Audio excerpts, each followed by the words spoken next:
at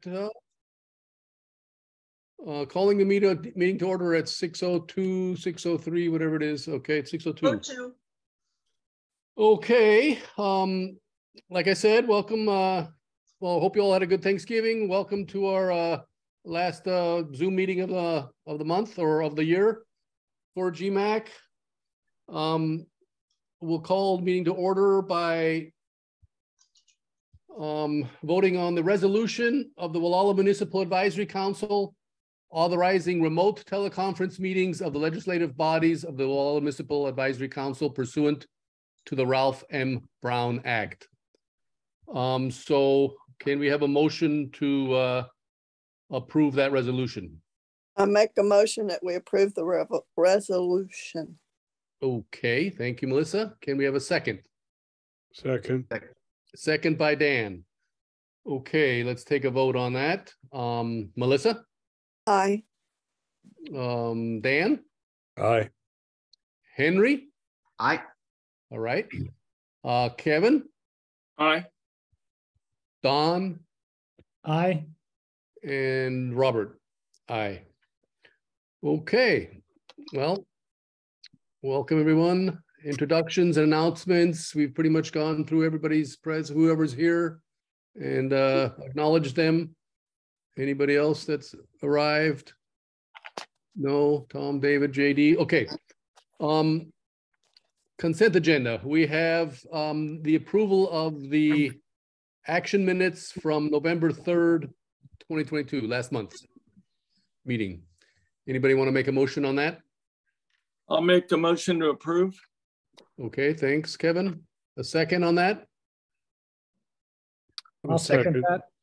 Henry. Okay, I heard, or Henry showed up on my screen, so Henry's got the second. And let's vote on that. Go ahead, Melissa. Aye. Who do we usually go to next? Dan. Aye. Henry. Aye. Kevin. Aye. Don. Aye. And Robert. Aye. Okay, we've approved the minutes unanimously from last month. On correspondence, we have the one item, and that is Coastal Development Permit 2021, no, actually 2019-0002. That's a variance on a CDP we've heard before back in, I think it was 2019 or 2020. The CDP is 2019-0001 Abels on Ocean View Drive in Anchor Bay. So later on in the agenda, we will review that and assign a walk and see on that. It's a revision, it's a variance, it looks like. So we'll address that later. Any other correspondence, Mary, that came in? Yes, that MCN billing for the domain name and service fees, etc., was about $180. I don't have it in front of me, I apologize, but it should be on the agenda as to how much it was. Okay. 179 something or 178 something. The agenda that went out. Didn't Don and I take care of that last month? No, it arrived this month. It arrived like 4 days ago, 5 days ago, something like that. Okay, well, we need to talk about that because, you know, we're in the process of moving off of MCN, and we already have moved off of MCN for domain registration, so they shouldn't be charging us anything for domain I'll go pick up that bill right now. Well, we're not going to discuss it here. It's only correspondence, Mary. Yeah, well, why don't we deal with it? If you can, take a picture of it, send a copy to me and to Robert, and we'll deal with it Mary? As best we can. Yeah. We still need their services, obviously, in the meantime, while we're transitioning over to a new host, you know, for our website. But that's not going to happen immediately. I did scan it and send it to Robert. It is for the domain, standard annual website is $119.40. And then the annual domain host is $60 for a total of $179.40. Okay, I just Robert and I will take care of that. yeah. Yes. I did We send don't it have to to spend any Robert. time on it. Do you We don't have have it, to spend any Robert? time on it. Okay, we don't have to spend much time on it, Don. I'm just forwarding it to you right at the moment. I just found it and it's going out to you too. And then Don and I will deal with it. Okay, thanks for letting us know on that correspondence, Mary. We don't have to. It arrived on the 21st, or no, 27th. I'm sorry. Right. 27th. Okay. Don now has it and we'll deal with it and we don't have to add it to the agenda here. That's Very well. okay. Any other correspondence? Well, it's already on the agenda. The one that was printed and posted. It's already on the agenda. Not on my copy. Should be on your copy. Tom Murphy had his hand up to speaking, so Okay. he has to unmute though. Well, we're just talking about the correspondence here, so let's hang on a second here. Anyway, I don't know if the other council members have it on under their correspondence, but I have only the CDP from Abel's on my correspondence and various coastal community surveys. That's the other one that was on there under correspondence. No, Tom, you what do need you to have get on the yours? updated one. What's that, Dan? She updated it on, Okay, Yeah, On Monday, wasn't it? yeah, I think so. it is there. It's on the agenda that I published to the website. okay, then I didn't update my agenda. Sorry about that, you guys. Okay, well, regardless, it's on the agenda and we have 3 items on under correspondence. So let's acknowledge that correspondence and we'll move on unless did Tom have his hand up for that reason? I something? did. I just wanted to remind you that I sent you an email correspondence on the bill for Zoom. Right. Okay, I assume Tom. you got that. I didn't get a reply. I just wanted to make sure you got it. I sent that off to the county already. All right. Thanks a lot. Okay, thanks for reminding me on that, but I did take care of that earlier in the week. Okay. That was Tom had taken care of Zoom expenses for the upcoming year and it was on his credit card. And so we're trying to reimburse him on that. Okay.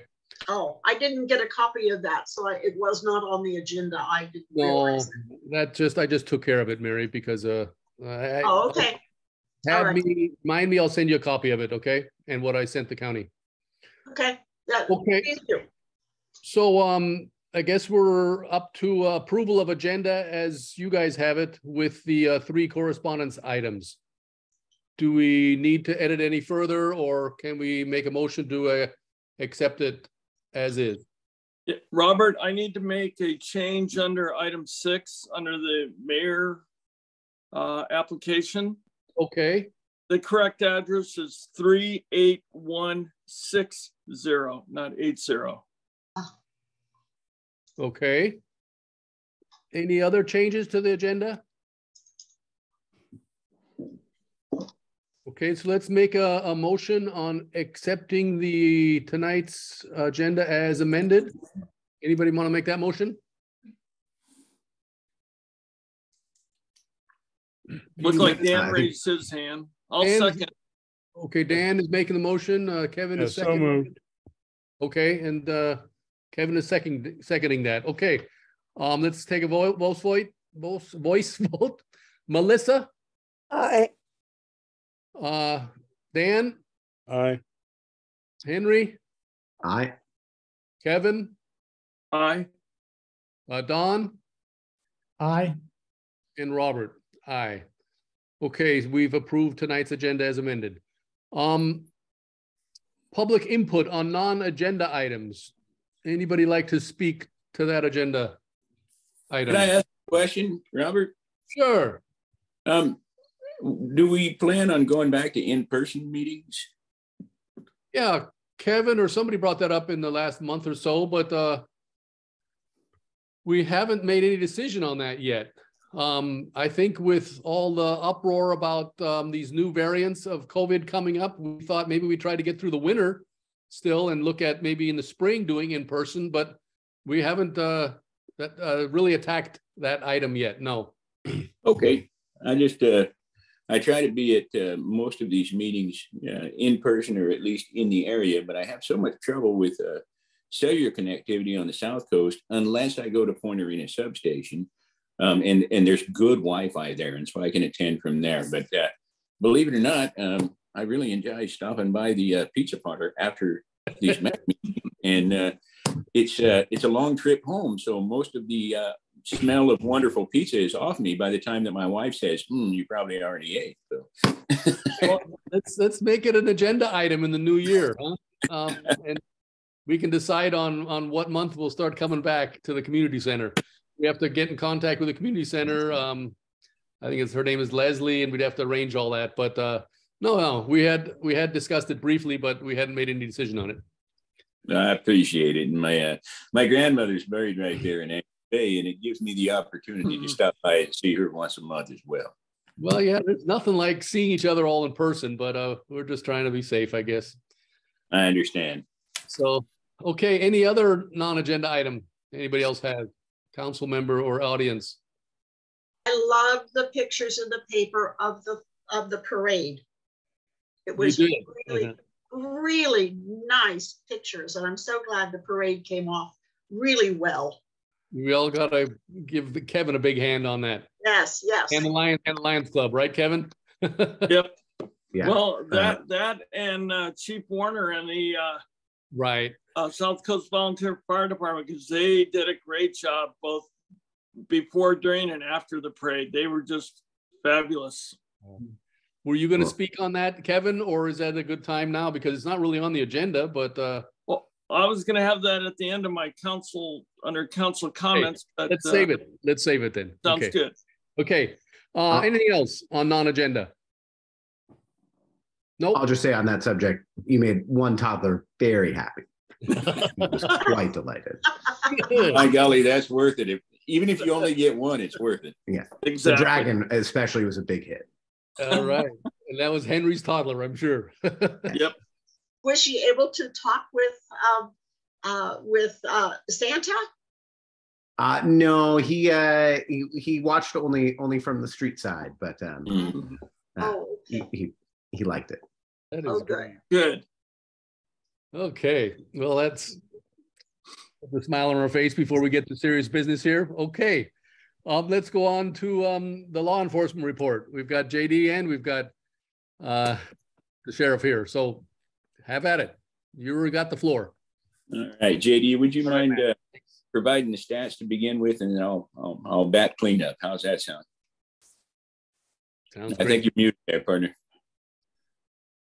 Yep, and we're off.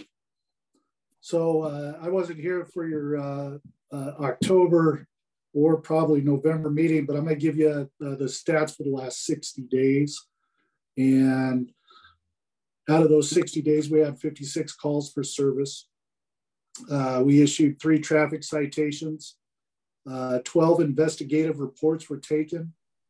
And we had 1 arrest for a probation violation. Out of those calls, the types of calls included, we had 3 reported assaults. We had 6 911 hangups. We had 4 situations surrounding unlawful camping. We had 5 calls for requests to assist citizens.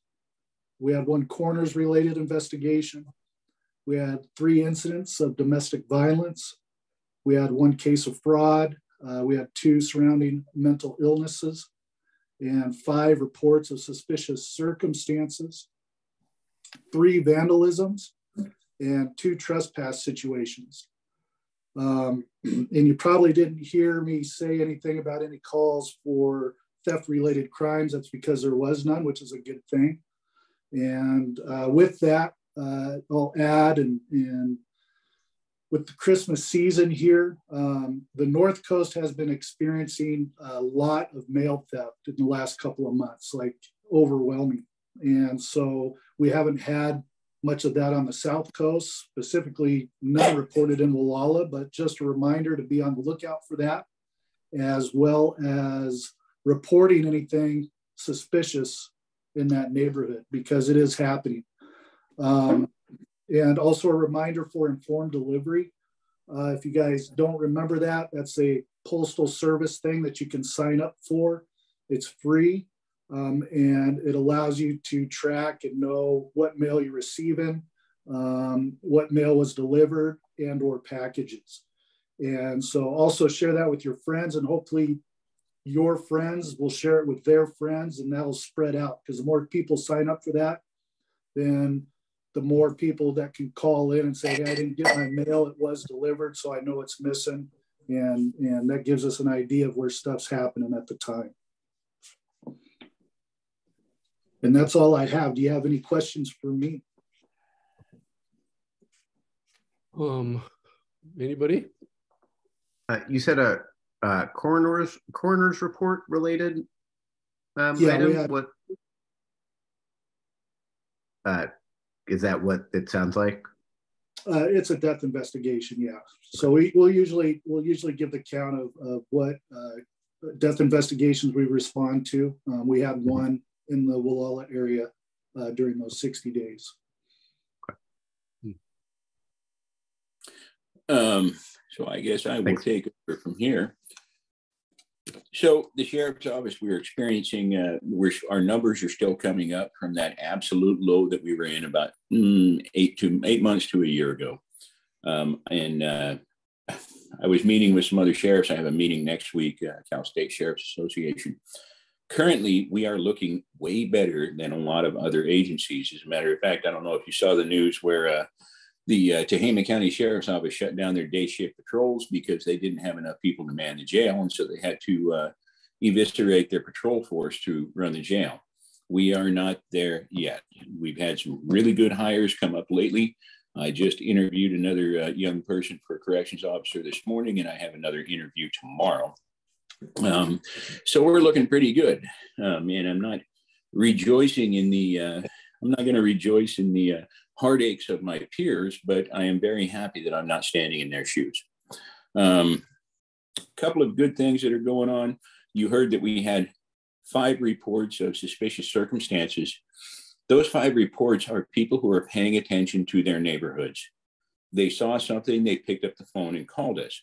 And a lot of times people don't want to bother us with things, but the good news is when they do, it's not a bother in the least. And as we discussed before, we've had burglaries that were solved before they were ever reported by the homeowner, because people are in tune with their neighbors in their neighborhood, and they saw something that was at a place and they picked up the phone and called us.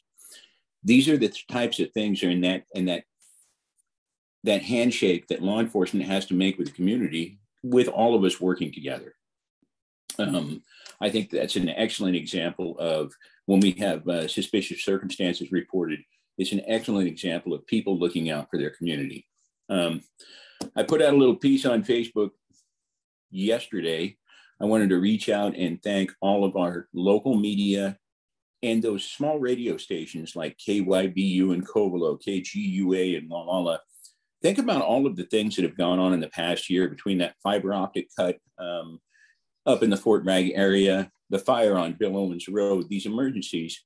And now as we're stepping into winter, these local radio stations are keeping people apprised of what's going on, and it's keeping them ahead of icy roads, bad road conditions, terrible winter weather conditions, and that reduces our calls for service. If we have people who are prepared when they leave their home, then all of a sudden we aren't seeing the problems that we could see with the terrible vehicle accidents and things like that. And so I just kind of wanted to put a plug out there that these guys have been our PIO partners and helped us get the message out. So at the sheriff's office, I take some asset forfeiture money and I try to give to all of these small nonprofit radio stations every year to keep them up and running. But let's, when we run into these folks, let's tell them thanks for what they're doing. A couple of other things. We have got just about 1 month left in the year. And believe it or not, our homicides are 50% less than they were last year. Pretty proud of that. Violent crime is on a downturn in Mendocino County. I'm very proud of that. And yes, we're kind of paying the price with some package thefts and things like that, but those are things that we will eventually get our arms around and we will get them dealt with. Oh, my beautiful wife's coming home right now. Oh, she's going to go around to the other door. Anyway, so I think that we're we're going to come out looking pretty good at the end of this year. But once again, we are in winter. Please remember, slow down, give yourself more time to get there. I have had deer on my road. I live out in the middle of nowhere. I've had deer on my road since the rut started who I have got to dodge them. They aren't trying to dodge me. And so let's all pay attention to that. And I'll answer any questions that anyone has. Anybody from the council? Questions for Matt Kendall or JD? Well,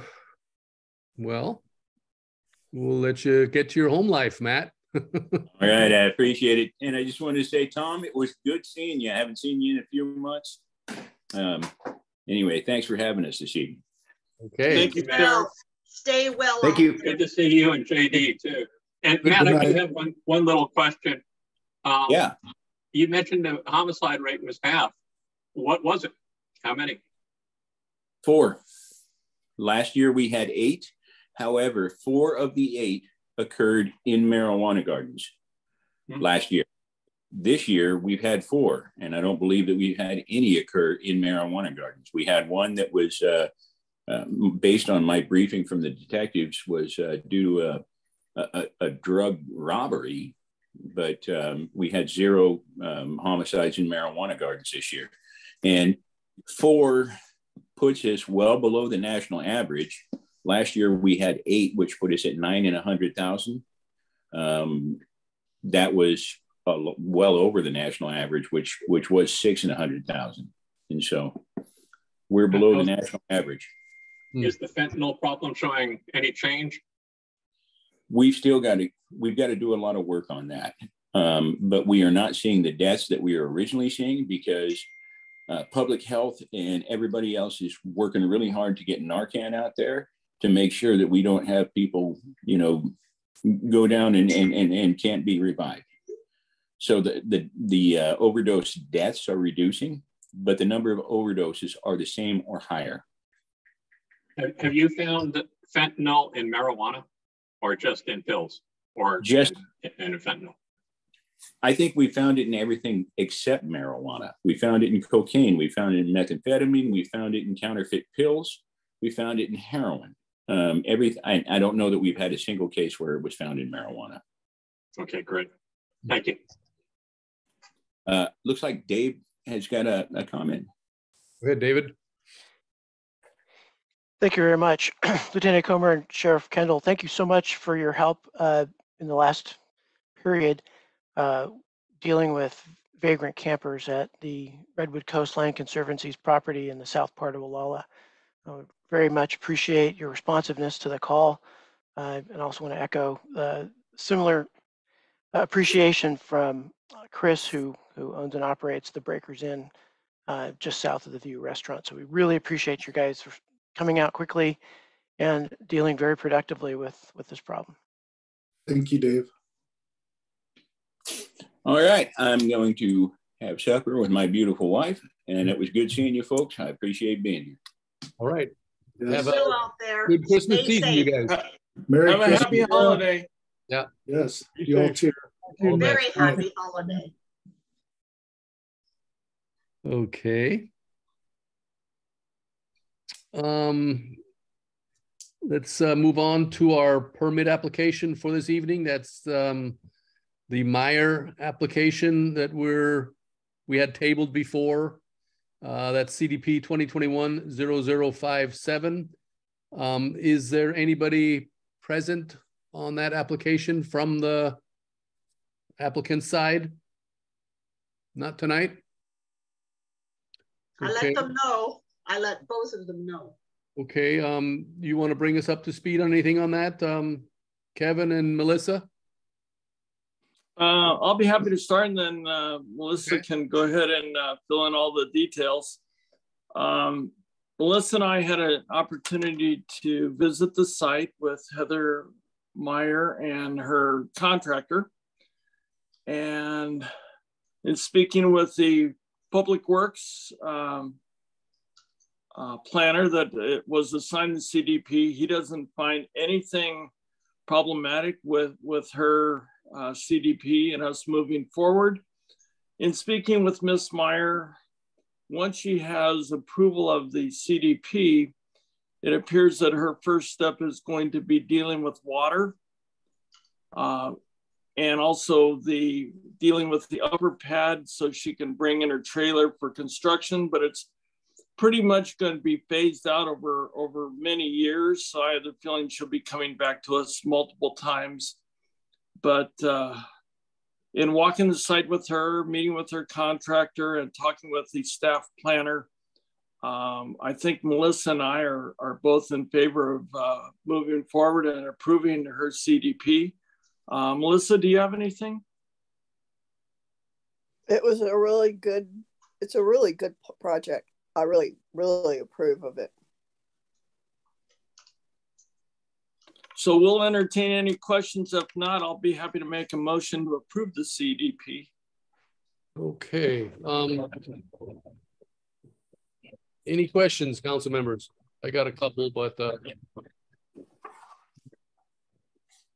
on the plot map, you said you talked to Public Works, the road department, right, Kevin? No, we talked with the planner who was overseeing the CDP. Okay, and then who's that planner again? Schweitzer, Steve Schweitzer. Oh, okay. Where the well location on the plot map I see there, that's set back 30 foot from the center line of the Ocean Ridge, right? Correct. Okay. Now, like my concern was last time when we heard this, will this meet, anybody talk to environmental health? Will this meet environmental health requirements as far as the separation standards with the approved septic system and the water source? According to the planner, he did not see any problems the way it was drawn up. We are not aware if she got a final letter or not. Mm-hmm. But she kind of indicated to us that she would not be able to move forward anyway until she has that letter in hand. Mm-hmm. Okay, and then I don't think it's ever come up about this. What is it, a temporary trailer? Or is that, what does it say on here? Trailer coach for occupancy while constructing a dwelling is additionally proposed. I have a property for sale up there. So I happen to have looked at the CC&Rs just briefly the other day, and it doesn't really allow for any kind of a temporary structure from what I read. Well, what she was amending, and that's why we had to pull it off the last council meeting, was because she is looking at making it a permanent structure. And Melissa helped me with this. I think she said it was kind of like a wellness trailer or something that she's an ADU. Like an ADU. Okay. There you go. Thank you, Melissa. Welcome. And the county had no issues with that. And so they indicated they would move it forward once they got approval from GMAC. Mm-hmm. Okay, well, those are the two concerns I have. And knowing those things, I'd almost want to make a motion. But if you want, I mean, making a motion subject to, environmental health department approval based upon their requirements, their standards, and an approval of the CC&Rs, the declaration of restrictions for that subdivision. Is that anything you guys can live with? I see Dan waving his hand. Yep, I have a question.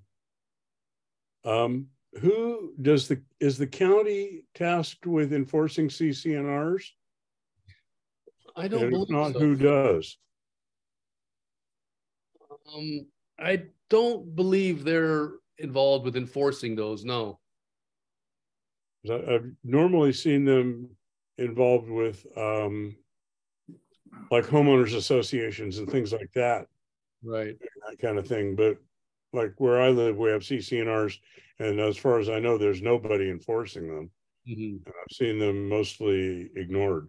Yeah. Okay. Well, you know, I just brought it to you guys' attention because there are a lot of local folks that are up there, and some of them were up in arms about this project possibly being able to be approved, and so I'm bringing it to our attention. And I happen to have that property listed up there where I've read the CCNRs, and I'm going, okay, well, if the county sees fit to approve something like this, then I mean, it's a good project, don't get me wrong, but you know, we're going to possibly see a proliferation of people with putting these kind of second units on the on their properties up there. And then we have the big issue of water again. So I'm just putting a heads up out there. Anybody else want to talk about this matter? Who is that? That's David, and I see Tom. Anybody else? Go ahead, David. Thank you, Robert. I live in the neighborhood, so I'll just put that right out as a matter of disclosure. Previously, this applicant has parked a travel trailer, a recreational motorized RV, adjacent to the pavement for extended periods of time and been partially occupant there. Since the application, I guess, has been renewed, that RV has been removed. It's nice to see it gone.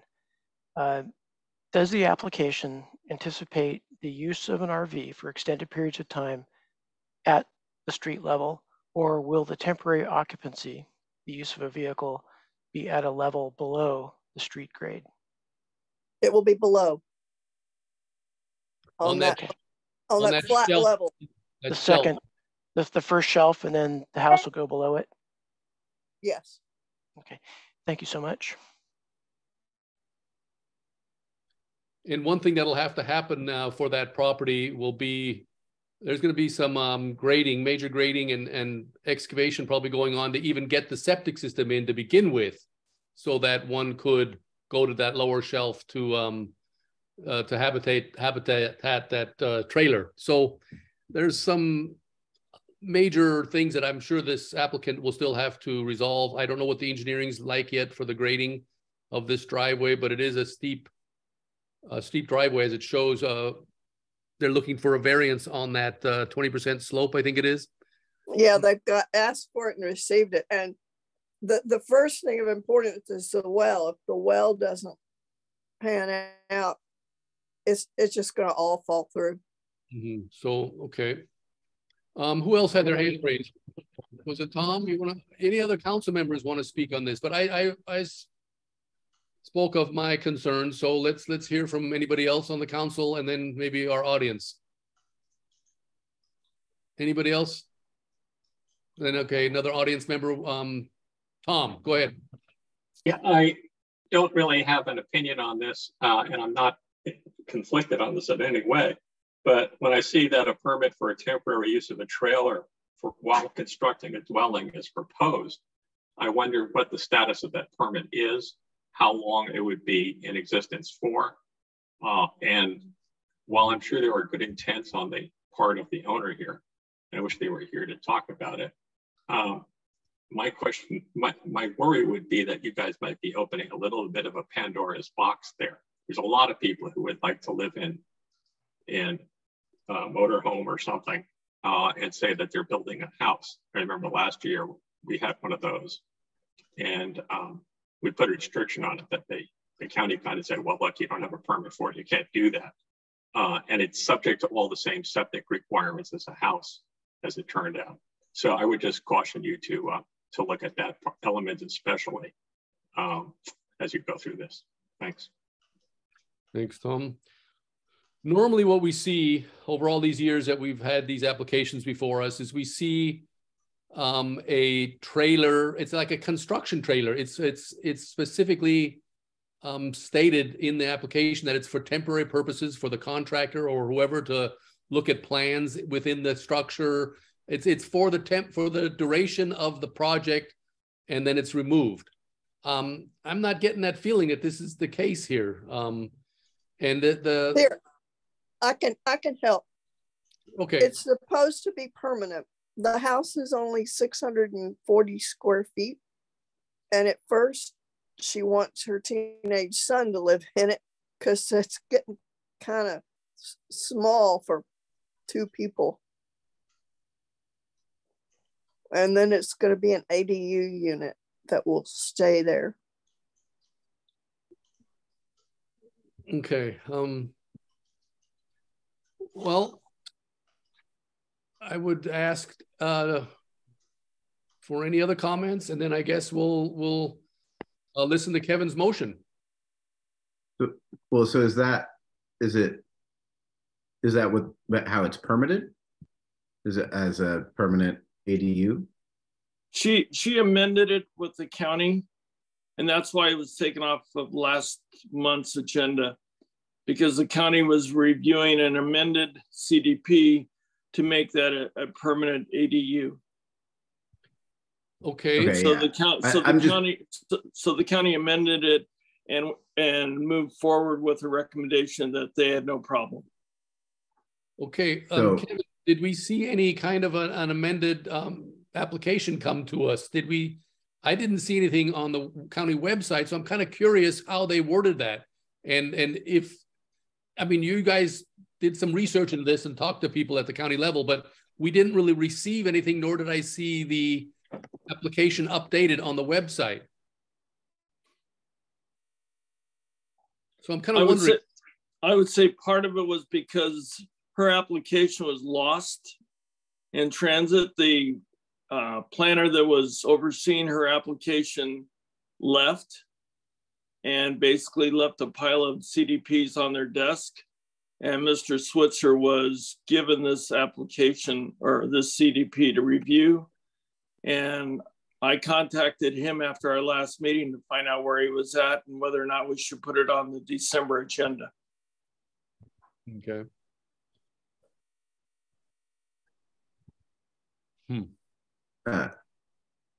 Yeah, I mean, my only confusion here is just because in our agenda, it still says permit for the temporary use of a trailer coach for occupancy while constructing is additionally proposed. Okay, it does say temporary, yeah, okay. For occupancy. Yeah, it says for occupancy, but again, suggests as not quite exactly what you were saying before, Robert, but it does say during construction. While constructing a dwelling, yeah, but we're hearing that they want to have maybe somebody live in it afterwards. So that's, I don't see that as being part of the permit at the moment, but Kevin and Melissa are telling us otherwise. So I'm not really sure how to vote on this. It's still I believe that when she was here, attended 2 months ago or 2.5 months ago, she did state that the trailer was going to become permanent and an ADU building, and that her son would be occupying it for a time, whatever, but that it would eventually become a housing and care facility for a family member. I think it was her mother or her grandmother, etc. I don't recall. But if you go back 2 months when she was present, you could hear that in the recording. Gotcha. It's from a paperwork perspective, it's still feeling kind of incomplete and vague to me. Well, I would suspect that if there was any vagueness or incompleteness, staff would probably not forward it to the Planning Commission. Mm-hmm. Makes sense. I think of the other, well, we're going to hear it later on. We're going to have it under our agenda item number 9, but what the Ables had to go through as a comparison to this application. And yeah, it's all contingent upon attaining water, of course. And even that, I have questions on whether or not it meets the environmental health department standards that others have to go by. So whatever the Walkers, the council members that saw the property and looked at it closer, I happen to have been up there and seen it too. So if we want to discuss it further, or if we want to make a motion on it, I'd say it's up to Kevin or Melissa to do so. But I'm sorry, just to clarify, so you all have seen the amended permit? I haven't. No, we have not. We have not seen the amended permit. What we did was we got a verbal from the planner saying that the permit would include taking, or would actually omit the temporary and make it a permanent structure. Mary, correct me Yes. if I'm wrong, but usually we see that amended paperwork before, don't we? I have seen nothing that is amended, and if it's not on the website, as Right. one member stated that it was not, then I have no idea about amendments or any of the rest of it. And I mean, just saying, in the past, we've usually seen the paperwork before we vote on something, the amended paperwork. I have received nothing in the Okay, post okay. at all regarding amendments on this CDP. In fact, the only CDP work I've received this month is Abel's. That's it.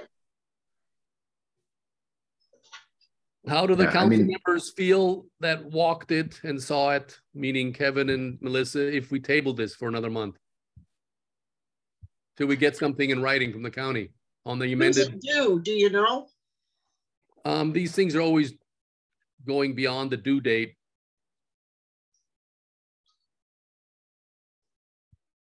I don't know when it's due.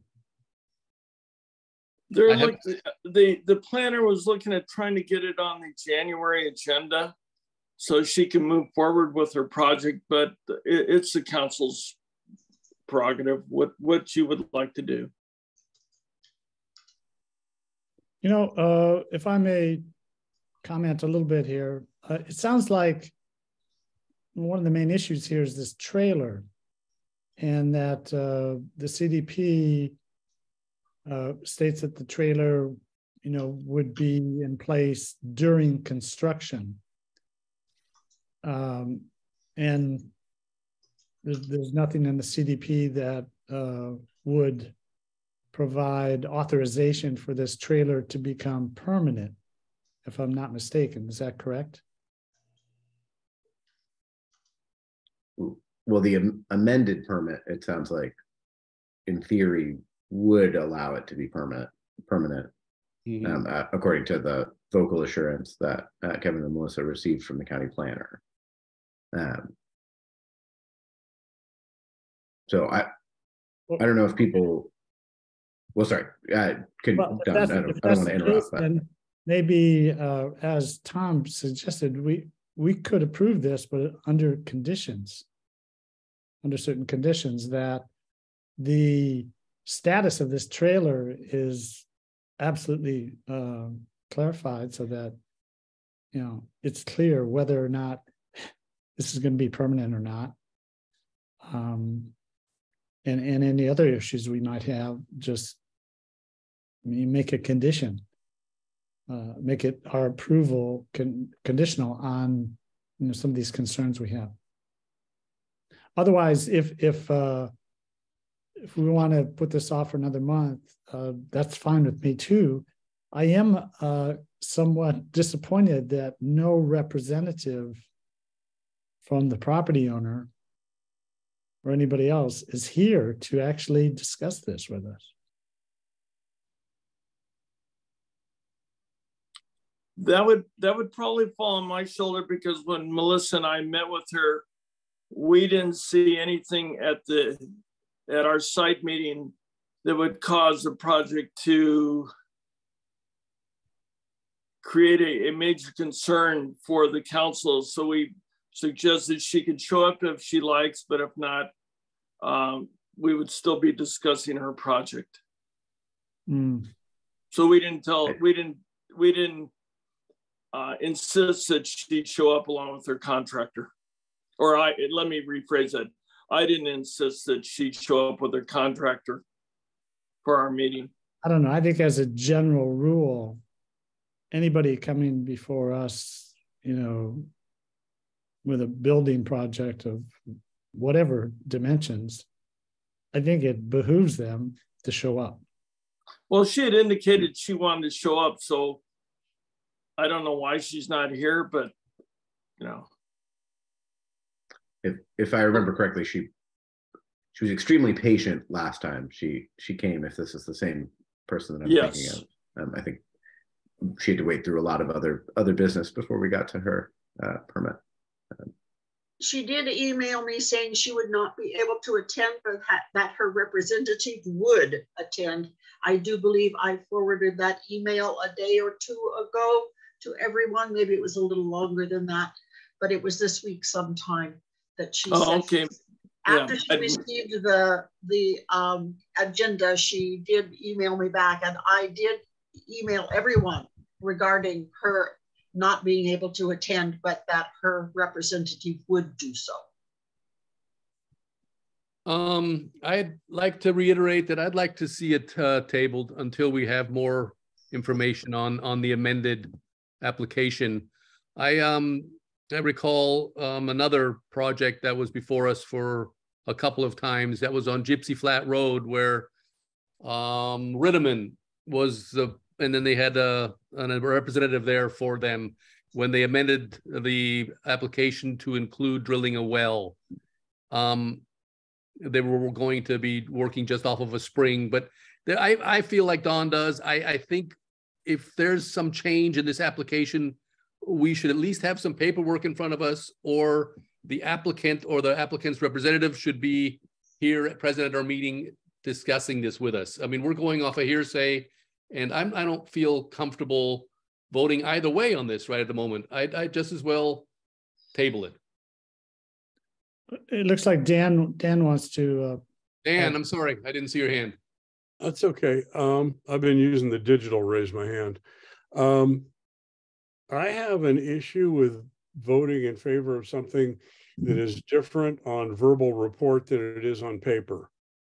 And even if it's a verbal report at one of our meetings, because we're not taking people under oath here. We're not, holding their feet to the fire, to be honest with us, when they're talking to us. But what is on paper is enforceable. And I have a great, maybe it's just the skeptic in me, but I have a problem with voting in favor of it. I concur with tabling it.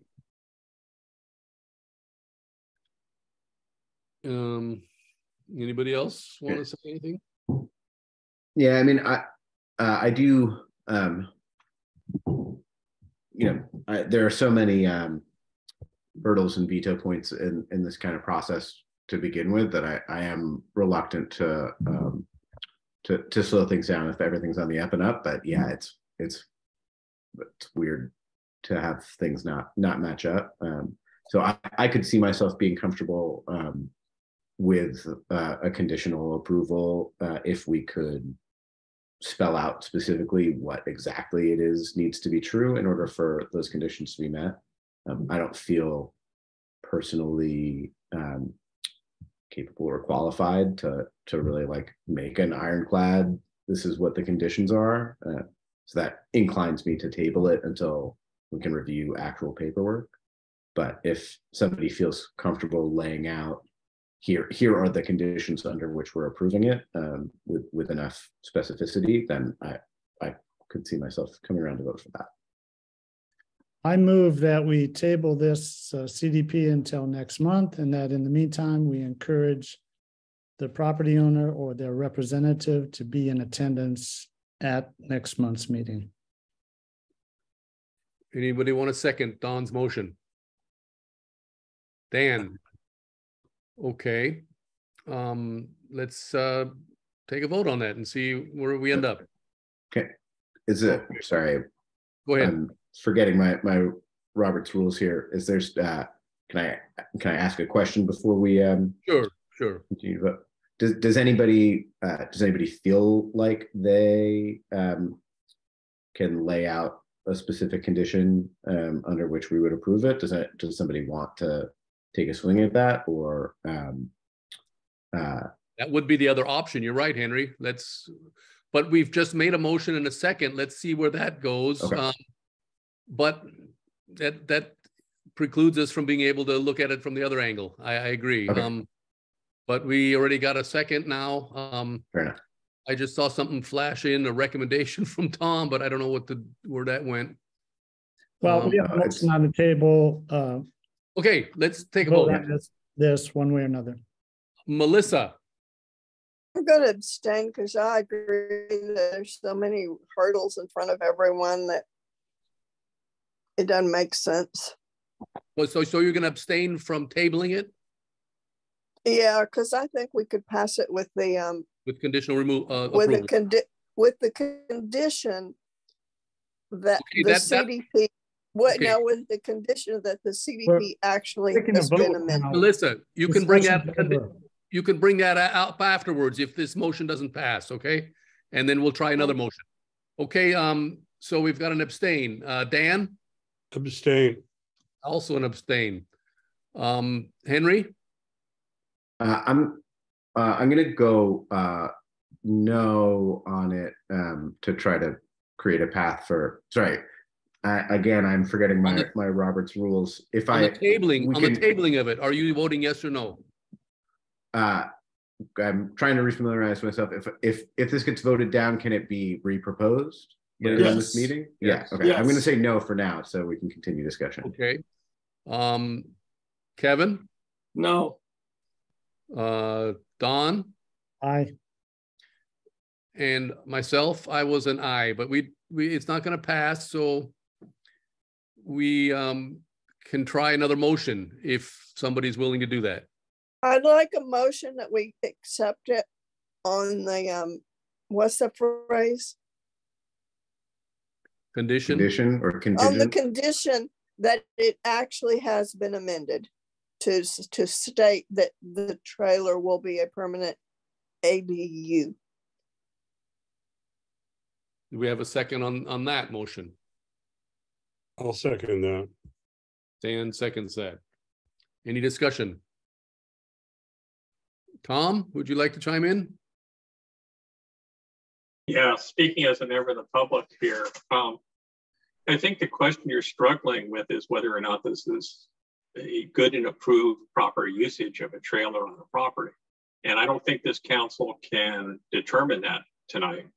I don't think you should put it off because it sounds like the planning commission might go ahead and consider this without you.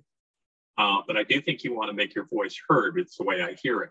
So the condition I proposed was that you recommend approval on the condition that planning staff has approved the temporary and/or permanent use of a trailer on site.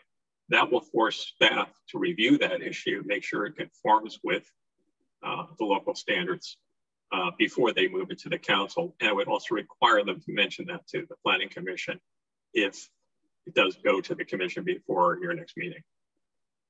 Okay, thanks for that. Robert, can I interject something here? Go ahead, Kevin. If, as we all have done, we've all read the CDP, and it did say that according to the CDP, it was approved for a temporary trailer on site during construction. So there was approval for the trailer. What the applicant was asking is to have that temporary status removed and make it permanent. So the question is not really dealing whether or not there's a trailer there.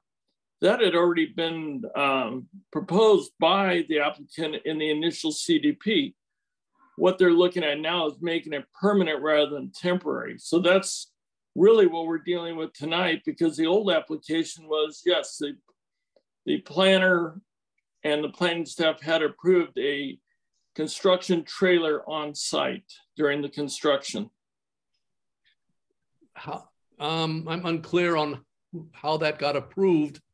That was before us, and then we didn't approve it, but that was part of the applicants, and the county signed off on. Yes, they would approve a temporary construction trailer on site, and we were going to act on it a couple months ago. Then the applicant pulled it because she resubmitted it with the change to have it go from a temporary to a permanent structure. That's that sounds kind of piecemeal to me, that they would approve a temporary construction trailer on a parcel like this without reviewing or without having approved all the other elements of a CDP, such as the structure itself, the driveway, the water source. I don't understand that. Well, they signed off on it. They signed off on it for us to review as. I must have missed that. I must have missed that. Then in the earlier CDP that we tabled, because usually it's part of an entire coastal development permit application that one has a temporary trailer for construction. Why would they just approve that part of the? No, they approved the whole application. That's why that whole application was submitted to us for review and approval a few months ago. But then the applicant pulled it because she wanted to resubmit that section to change it from temporary to a permanent unit. Okay, but we never really voiced our recommendation to the county on the original application, did we? No. But what the question was, and I think Tom raised it, was, are we questioning whether or not a trailer to be on site? And that wasn't part of the CDP. The CDP, we as a council could say we don't agree with the county approving a temporary trailer on site. We can do that as a council. But what she submitted was a amendment to her CDP to request that it be a permanent structure. Now we as a council can decide, yes, we like the CDP, but we don't believe a trailer should be allowed on the property. Well, as Tom is saying, that's a condition.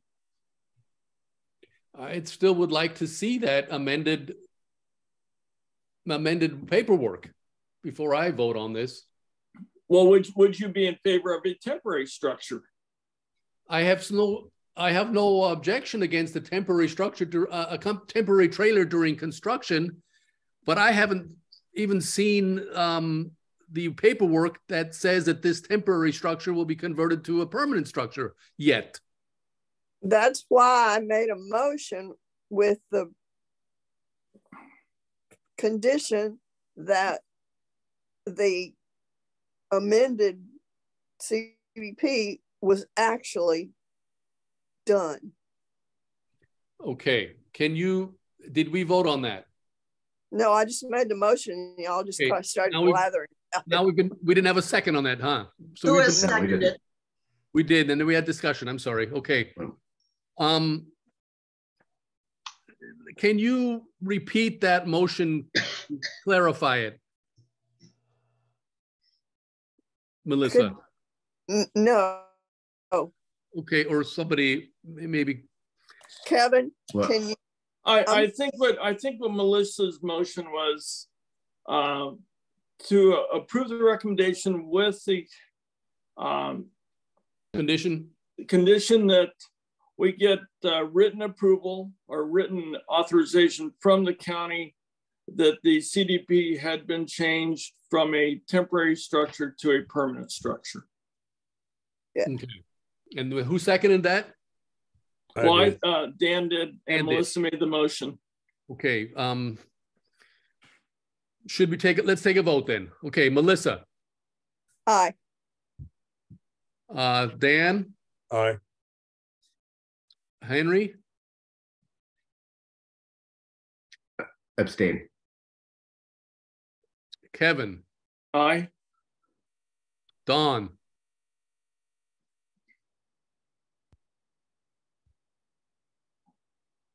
Okay, I'm going to abstain because I really feel they should have shown up here, and I'm not prepared to vote for this. I'm going to take that as an abstention. I'm also prepared to abstain. So where does that leave us? 3-3. Mm-hmm. Therefore, the motion isn't carried. because tie goes to loss rather than gain. Have to have a majority. Okay, so wow, this is causing us some consternation here. Does do we want to try any other kind of a motion? Looks like Tom would like to. Oh, I didn't see that. Go ahead, Tom. Yeah, I think you guys are dancing around a question, and I'm hearing, as an uninterested party here, I'm hearing like 4 different versions of this.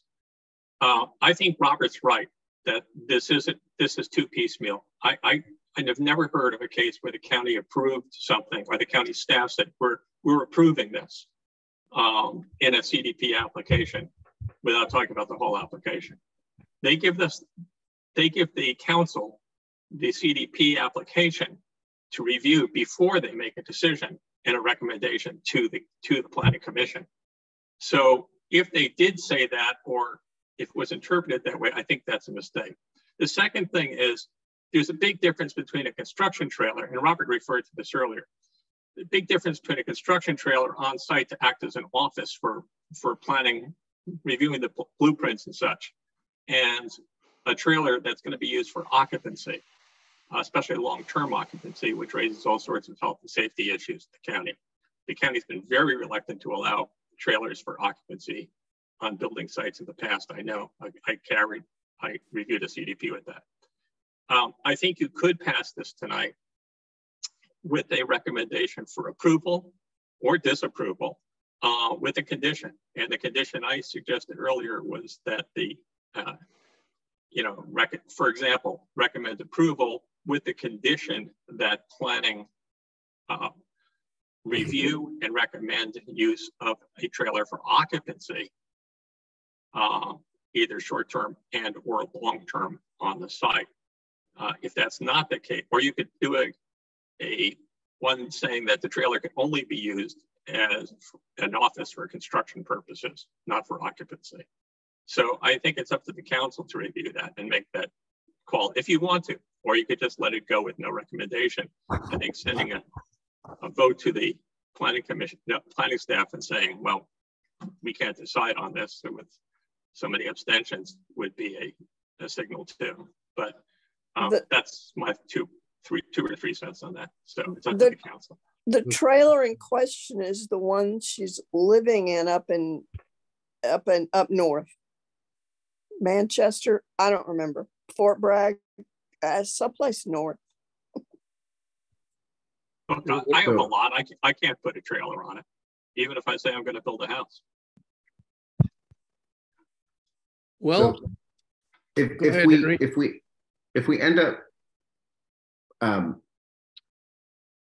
if we end up sort of not having an official position to send to the planning commission, what do they, or how are they likely to handle that? Are they likely to take a vote without us having taken a position, or are they likely to delay until we've seen everything and come through another motion in the subsequent meeting?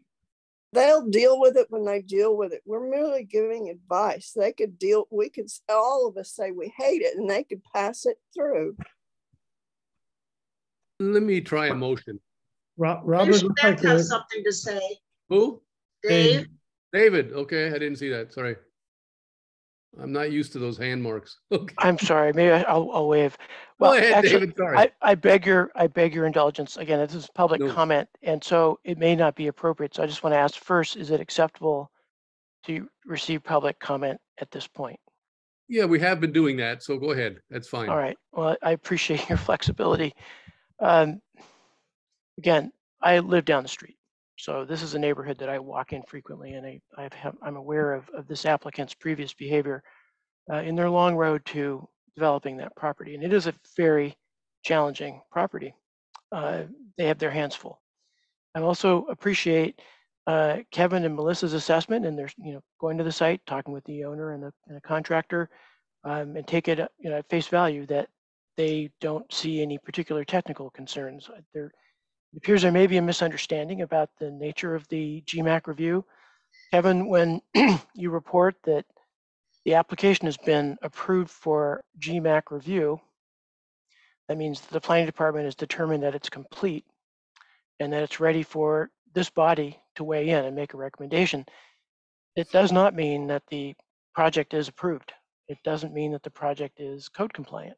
It doesn't mean that anybody's seen it, but it's ready for you guys to look at. That's my understanding, and that's important, so you're not wasting your time.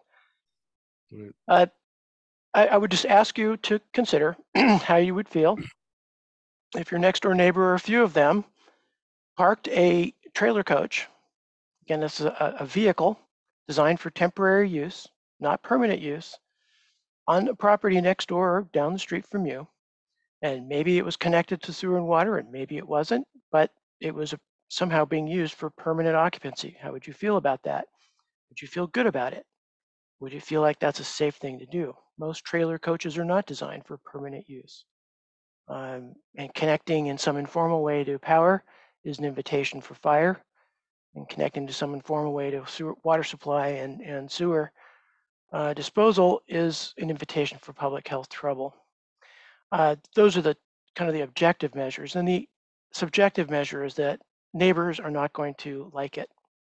If this had been a public hearing with a bunch of people living down the street, you might hear a reaction like mine that, you know what, we want these people to figure out a way to do what they want with their land. They bought it. They bought a troublesome property. They bought a property that doesn't have an active water connection in a drought, in a moratorium condition. I'm sorry about that, but that's everybody's job. They have to figure that out. But to offload the burden, their challenges, on their next door neighbors is not acceptable behavior. It's not acceptable in a city, and it's not acceptable in the country. So I ask you to be careful in scrutinizing the potential consequences of this proposal. I do want to advise that it's something that may not be well received by neighbors who have seen this behavior in the past and not liked it. I'm sure that the Meyers are perfectly fine people, but they have a problem that I'm not sure that it would be fair for the neighbors to subsidize in this manner. Thank you.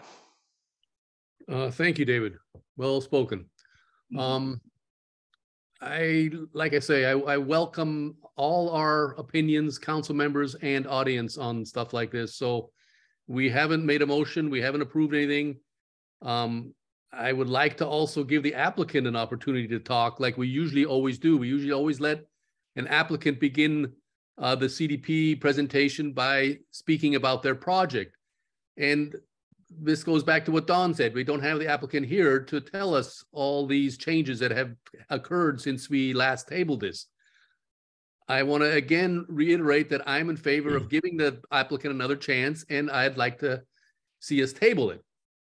But I'm also willing to hear a proposal for a conditional approval if we come up with something that we can agree on. Maybe I'll if everyone's okay with it, I'll give a little preamble before proposing a motion, which is I'm, of what Mr. Shpak said, I'm certainly receptive to concerns of neighbors. At the same time, there's, the regulations in the county planning commission, all that is it's an arduous process. And so if people get something through that process and the neighbors don't particularly like it, that's sort of the way of the world sometimes. But the thing that stuck out to me particularly was what he said is it coming to us is it's saying this is complete and ready for our review. And that certainly does not feel like that's the case. It's just, there's no way to look at the information we have and say, this is legitimately complete and ready for our review. And when phrased that way, brings me along to the side of we should punt it and talk about it once it's really complete and ready for our review. So I will go ahead and make the motion to table it until next month's meeting. I'll second that. Okay, thank you, Henry. Thank you, Don. Let's try that motion again. I think we had that motion once. Mhm. Okay, Melissa? Melissa? She's not there? She's muted. There she is. Abstain. You're going to abstain again? Okay. Yeah. Dan? Aye. Henry? Aye. Kevin? I'll go aye. Don? Aye. And I'm an aye. Okay, so we have a motion that carried this time. Thanks for all the discussion and the deliberations on this. It's not one of the most complete applications we've had before us. So let's just hope that they can come back with something better and that we can really sink our teeth into a little bit better. Okay. The last point here is who could perhaps encourage the property owner or their agent to actually attend next month? Kevin or Melissa, could you reach out to them, or Mary, or how do we want to do this? We'll be happy to reach out to her, but as Mary indicated earlier, that she did receive a correspondence from the applicant that she was not able to make it, and she was hoping her representative might. Well, that was tonight. Next month, maybe that's different. I'd be happy to send her the agenda via email on the Monday before the meeting. I would be happy to let her know that it has been tabled because no one showed up to talk about it and to answer questions. Tomorrow, I can email her and let her know that and urge her to get her planner or construction person with her so that they both can, at the January meeting, answer your questions. You'll tell her that tomorrow? I think I'll email her tomorrow and say that it was tabled because there was no one to answer questions regarding the CDP. I was confused and thought you weren't going to tell her till you sent the agenda the Monday before, and I wanted to have a lot of time to get her ducks in a No. I always send out the agenda on that Monday, but I will let her know that it was tabled because there was no one there to answer questions, that her representative was not able to attend. But Mary, I don't think it's just that. I think it's also that we don't have the amended paperwork in hand. We need to see the completed or the amended application in our possession. Somebody needs to maybe I should do it. Call the planner or get in contact with Switzer, is his name, Stephen, and send us the latest on this application. Yeah, that's Robert. Yeah, Robert, the planning department has to get involved in this as well. Kevin, go ahead. What did you say? Oh, yeah, I heard you. What you said, Don. So go ahead, Kevin. Let me go ahead and reach out to the planner, have him forward to us, and I could send it to Mary and she could disseminate it to the council, the full CDP with the amendment. Okay. How many pages was that CDP? I forget. I wrote it at the top of the email regarding it. I'd have to go and get the CDP, but they send me umpteen jillion pages. That's a different thing. We need the amended part, Mary. It would be better if they put it on the website so everyone could go and look at it. So if you could urge him to put the amended part onto the website, onto the county website, that would help everybody, including those in Laytonville who want to see it. Yeah, let's have Switzer do that, Kevin. What do you think? Yeah, I'll just, whatever he wants to do. If he wants to send us just the amended sentence, or if he wants to send us the whole document. I think it's probably best for us to receive the whole document so everybody can review it and have any questions ready to ask the applicant in January. And we can even extend an invitation to the planner to come to our next hearing of this. Yes. We could do. Okay. Okay, we've Okay, I have one final question related go ahead, to Don. Sorry. Robert, maybe you can answer this. Is it normal when, let's say, there's going to be new construction, somebody's building a new house on a particular lot? Is it normal that some kind of public notice goes out either before or maybe after the project is approved so that the neighbors know this is happening? And would that also come into play when somebody's putting a trailer on their property permanently? Like that's what these people want to do. They want a permanent trailer or RV on their property. Well, there's always a notice posted on the property for these CDPs. Is that what you're referring to? Yeah, sure. I mean, I'd have to ask. What I'm getting at here is I'm concerned about the issues that Dave brought up, and I think the public, especially the neighborhood, should be aware of what's going on if somebody's trying to put a permanent trailer or RV on their yard. Yeah, Robert. Yeah, Kevin. Correct me if I'm wrong, but in answer to Don's question, I think that's part of the planning commission's process, that they have to notify all the property owners within, I forgot what the distance is, but yeah, they have to notify all the surrounding property owners of any construction that's taking place on a property. The county has to, they put that. The county does that. 300 feet, I think it is. And then the applicant is responsible for posting their property. Did you guys see the property being posted? We did. Okay, but since it's been amended, has it been posted? I did not look at the date on the. Yeah, I didn't either. But so that's maybe something that could slip by. Anyway, we need further. But I think you're right, Robert. I think it's 300 feet, and the county is responsible for notifying all the property owners about an agenda item that's being up for review. Okay, when one fills out that application, an applicant, they are responsible for putting down all of the neighbors' addresses that are within so and so many feet of the project.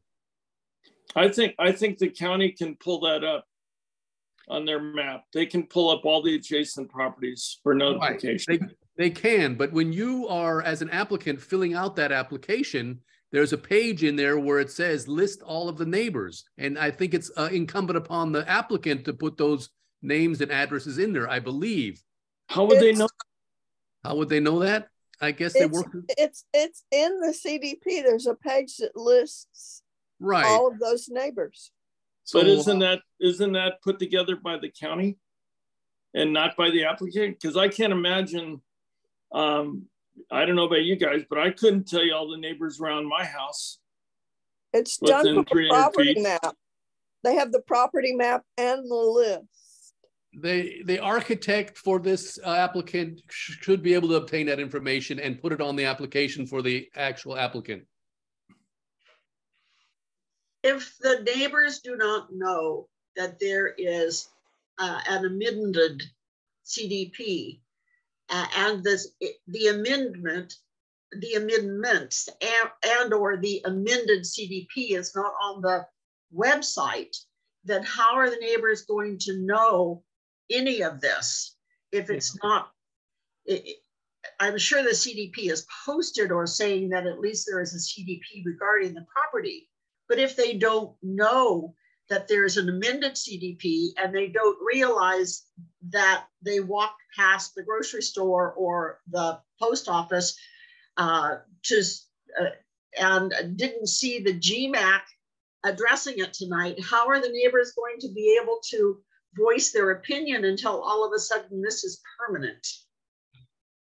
That's why we review. We're the local eyes and ears. We need to evaluate what we have before us, and we don't have everything before us. We need to get, like we just voted on, we need to table this and have something more complete so that we can make a good, solid decision for our constituency out there. Okay, that's where I'm at right now with this.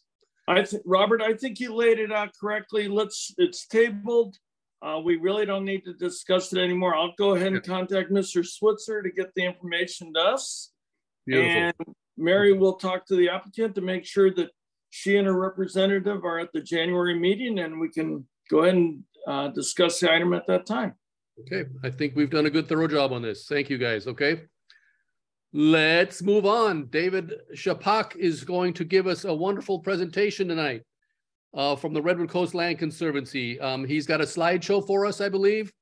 And, yes, I do. We're looking at about a 20-minute, half an hour presentation. I'm certainly looking forward to it. So get your popcorn and sit back and let's listen to David, okay? Here goes a ride. It's 7:23. Okay. This body does a really generous job at talking through issues and letting people like me and Tom kibitz. It's very kind of you to do that, but it takes time. So I just want to do a quick time check and check everyone's appetite. Hopefully you've had dinner for more or less. More, less. Another way to do it is I can scale as we go. So this will be informal, just I think in the culture of this organization. Stop me if you have a question along the way, but I'm going to take a fairly brisk pace because there's a lot to look at and the night is not young anymore. So anyway, I'm going to share my screen. There we go. Can everyone see a nice picture of Mill Bend?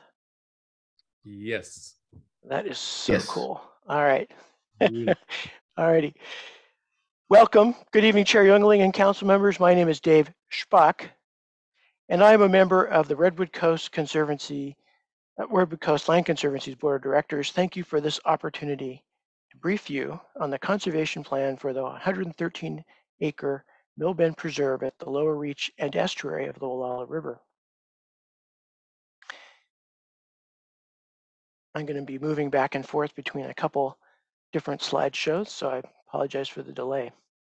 But before we really get into the meat of it, I just have to say that I'm honored to begin this presentation by acknowledging that Mill Bend Preserve is part of the Kashaya, Yokaia, and Bokaya Pomo ancestral lands. Redwood Coast Land Conservancy recognizes the need to move beyond land recognition toward establishing trust and forging meaningful relationships with local Pomo nations. And the next slide up.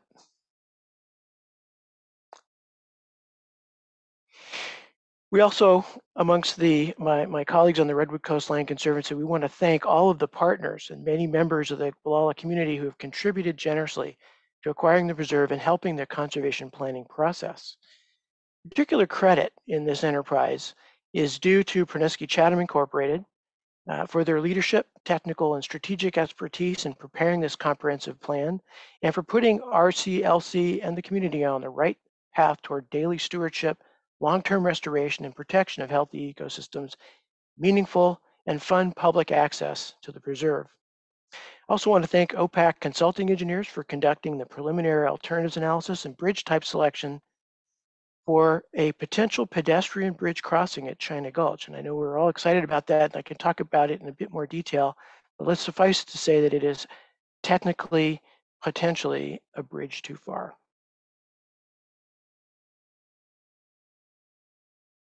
Now, I can't say thanks without saying many, many more thanks to our colleagues at Coastal Conservancy, really especially because they funded the development of the plan. They were also primary in helping Redwood Coast Land Conservancy and the community purchase the property of the preserve. They provided extensive guidance and support throughout the planning process, and we're really lucky that the Coastal Conservancy is not just RCLC's partner, but Wallala's partner and the South Coast partner in this enterprise. The preserve conservation plan is the result of input from agencies, organizations, and individuals throughout the community in North Coast region over a couple years. And so we are very thankful. And it is not just Thanksgiving, but we're truly thankful for all of the help that we got along the way, including you guys.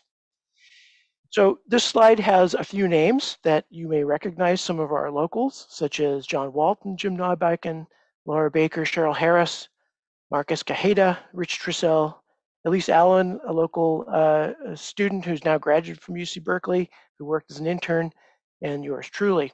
We have had access to tremendous talent, and it's just been just a great ride. So the plan, it provides a comprehensive snapshot of existing physical conditions and the conservation planning context. The breadth and depth of the plan includes extensive methodology and resource assessment. So you can see it's a long list. And so what follows is a list of some of the figures, which are, again, a way to quickly summarize the content of this existing condition snapshot. One of the figures you'll find in the plan is this aerial shot that shows the configuration of the property boundaries and existing development on the site. So you get a quick bird's eye view of the property, but also the surrounding context, being right on the doorstep of the town, right across the water from the regional park, our close neighbor Wallala Arts Center, and lots of forested land. The plan also has extensive and pretty specific data about topography, as well as unstable geological conditions, partially the result of very steep slopes, but also the result of frequent inundation, material accretion as a result of geomorphology and hydrologic conditions. But this also summarizes the potential for sea level rise to exert energy against primary infrastructure such as Highway 1. Hydrology of the site is complex. We're all aware of that given the place that we live in. This particular slide shows Mill Bend's position in the watershed. It's the bottom of the Wallala River watershed, which is substantial, not huge, but it is a substantial watershed, and it all dumps out right here. The property, in addition to being dominated by the lower river reach and the upper estuary, has some wetlands on the site, some water features that are frequently wetted because of groundwater, perched groundwater, but also seasonally inundated. And as I mentioned before, talking about a pedestrian bridge, the property does include the bottom of China Gulch, and where that culvert beneath Highway 1 reports into the estuary. Soils on the site are really no big surprise, except that it's a mishmash, and that's so similar to lots of places in the on the coast where we see from foot to foot it's some other geology, and it's just, again, it's an amazing place. But the combination of highly variable soil types and subsurface geology is an interesting, both a challenge and an opportunity for working with the property. This figure also shows locations where prior industrial use of the property have left some pretty damaged soils, if not extensively damaged, or covered soils covered with asphalt or concrete, lots of debris, or places such as the Westgate, where those soils are pretty heavily cooked as a result of conical burning in the third mill. This particular exhibit shows some of the kind of existing features and the way the property is used. For example, here in the bottom of the image, you see the estuary access as it currently exists, a very popular visitor spot, and where we have a very productive relationship with Adventure Rents doing kayak concession rentals. The West Gate and the East Gate adjacent to Wallala Arts, which are very important interfaces with the community and adjacent landowners. The location of the historic Wallala Cemetery, which is within the preserve boundary, but it is not a part of the preserved property. It is a separately held property. And then the existing structures, the remaining two buildings of the third mill in their position on the bluff. I mentioned the previous use of the property as for industrial milling.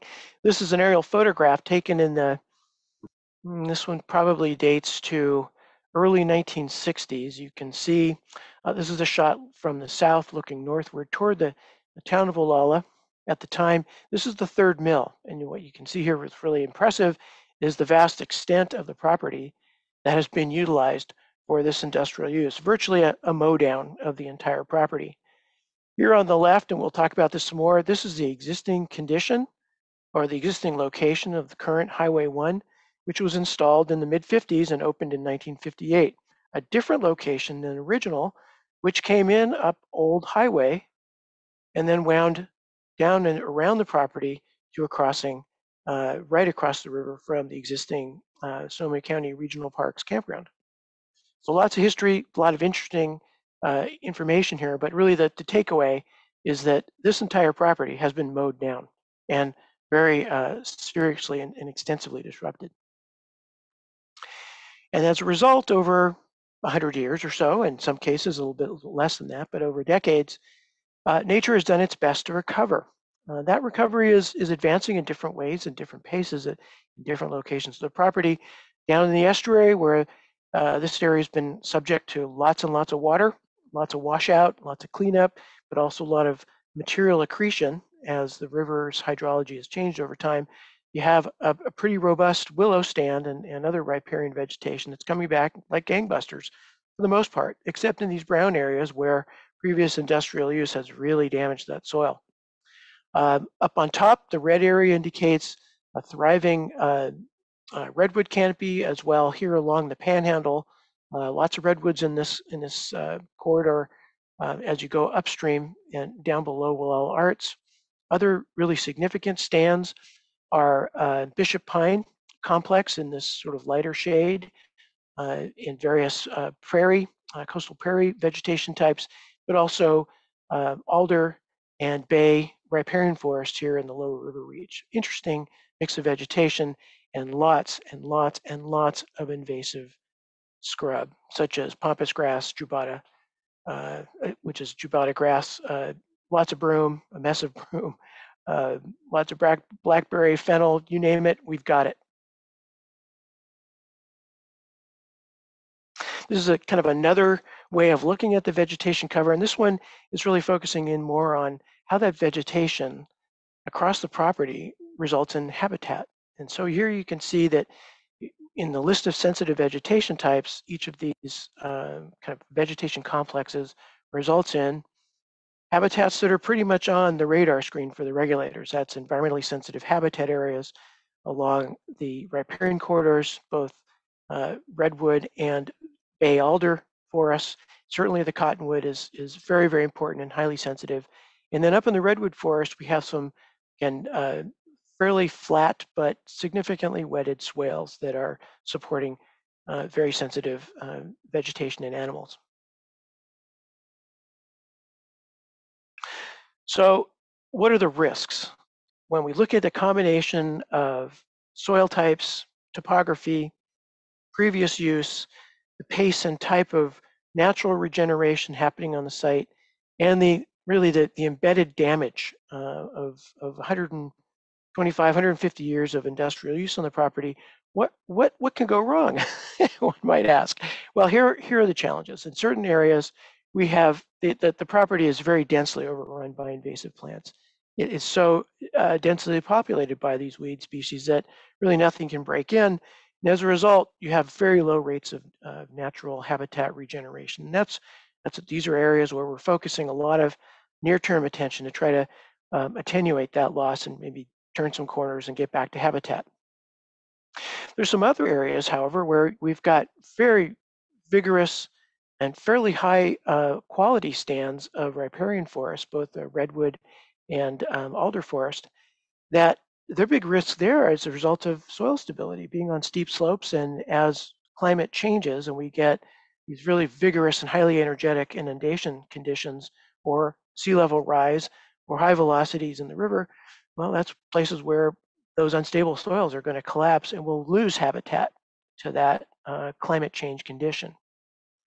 Other areas, they're going to be subject again to various stresses, such as high velocities of water in the river, dealing with scour and gravel bar loss, but also the potential for more frequent inundation or more highly energetic inundation, which is going to damage these recovering lowland species. So there's a bunch of kind of trouble coming at us or trouble on the ground, and this informs different approaches to management. And that's where we get to the future vision. The conservation plan has a lot of content, and I just want to focus a few minutes on what's in there without getting into a lot of details. But you can see here what we've done is create a framework where the daily management and long-term restoration of the preserve springs from what we know, what we've taken and invested in learning about the property, and then wed that to a future vision of the plan, a vision of healthy habitats, resilient cover types, and resilient property, but also an opportunity for people to learn from and enjoy the property. The plan covers all preserved resources. There's nothing that we left behind over the last couple of years. We have particular details and proof of concept design to restore the upland mill core area, and that's what you're seeing in this image. This is a proof of concept level of design to completely restore that highly damaged mill core in the upland area. So it's one example of content. There's also feasibility level study of estuary habitat enhancements, and I'll show you a map of that in a moment. A framework plan for recreational access that is consistent with the primary goal of habitat restoration and natural resource conservation on the property. And then a preliminary design, actually 30% complete design for the estuary access property.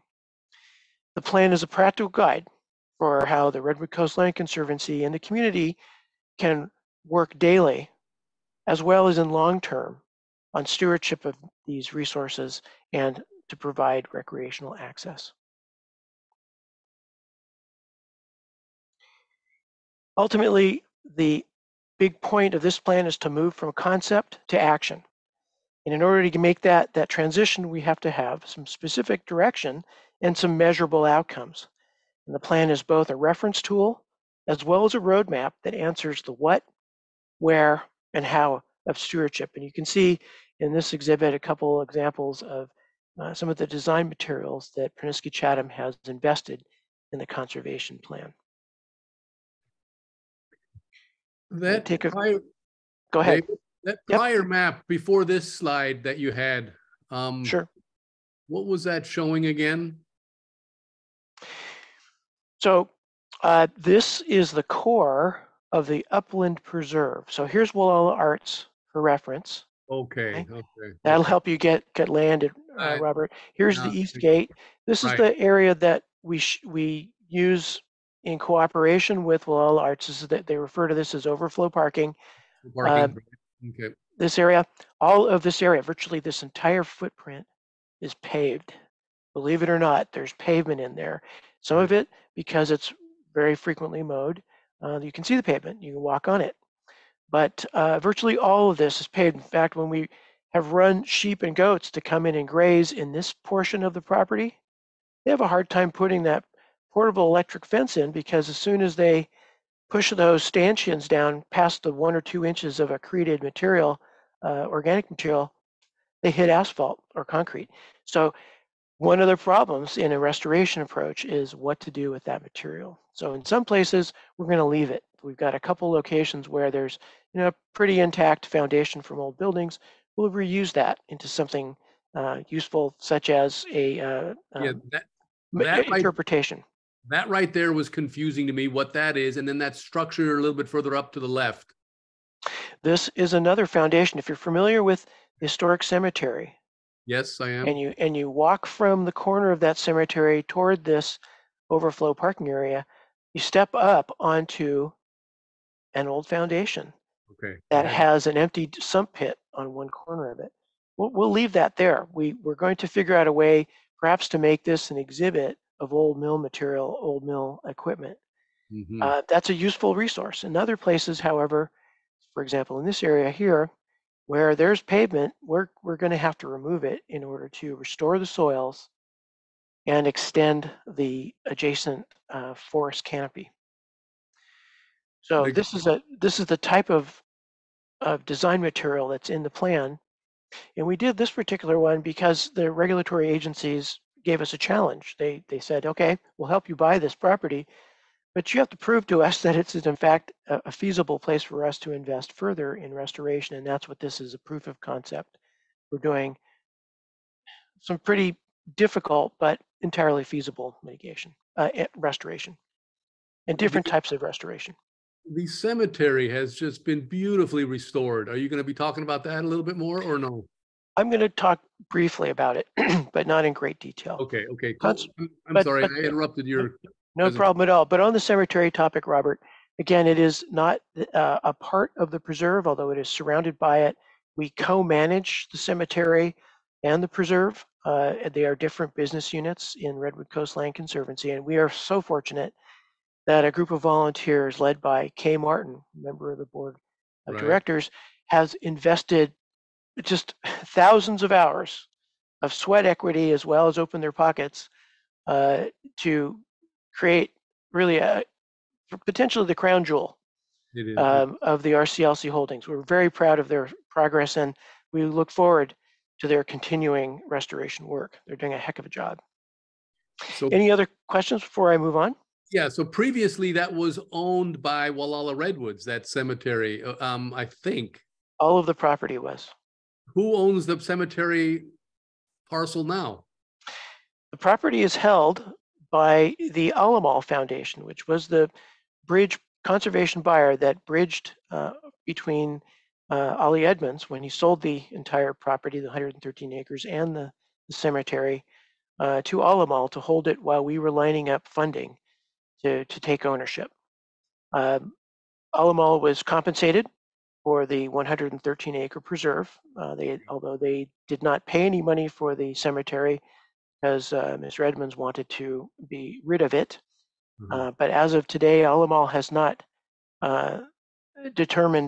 decided to transfer the cemetery ownership to RCLC. However, we are actively stewarding that resource.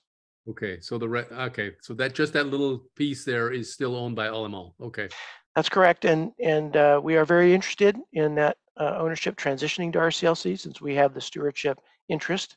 Alamal is not a local owner, and we appreciate their help on the preserve transaction. We are eager that they conclude the transactions, including the cemetery. Okay, thanks, Dave. And you're welcome. So this slide up, we talked earlier about estuary restoration. So the conservation plan includes a technical memorandum that really digs into the set of questions related to how this estuary functions hydraulically, geomorphologically, but ultimately how well it functions to support habitat for salmonids and other special status species. And we focus on salmonids because they're a bit like the canary in the mine shaft. If a habitat works for them, it generally works for all the other species that depend on similar habitat conditions. So red-legged frog is another example, and various others. So this image is a conceptual assessment. Again, there's a lot of more work to be done, but based on the information available to us and an expert geomorphologist who was on the Pernesky-Chatham team, this diagram shows a configuration of changes that could improve habitat conditions in the lower river reach and the middle and upper estuary to support salmonid rearing and refugia. And in doing so, also, again, improve conditions for other animals and plants that are dependent upon aquatic habitats as well as emergent and riparian and upland habitats.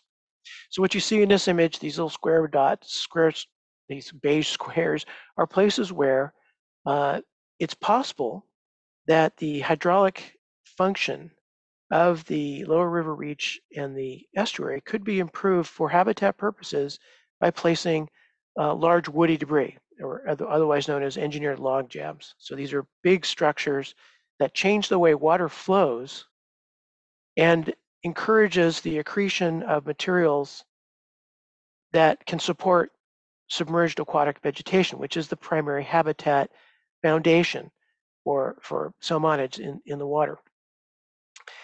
Also, what this image shows is potential to do some modifications along the shoreline to improve or develop near channel and potentially even off channel habitat in places where the flows either have high velocity at different times of the year or high velocity for much of the year, where if we could just open up a bit of that bank, those places would provide opportunities for shelter as well as food for various aquatic species. And the cool idea here, one of ones that I'm most excited about is this green blob, which is to create a seasonal swale and wetland, essentially an off-channel swale that would let water in during high water periods, maintain water long enough for the development of a really vigorous riparian and aquatic condition.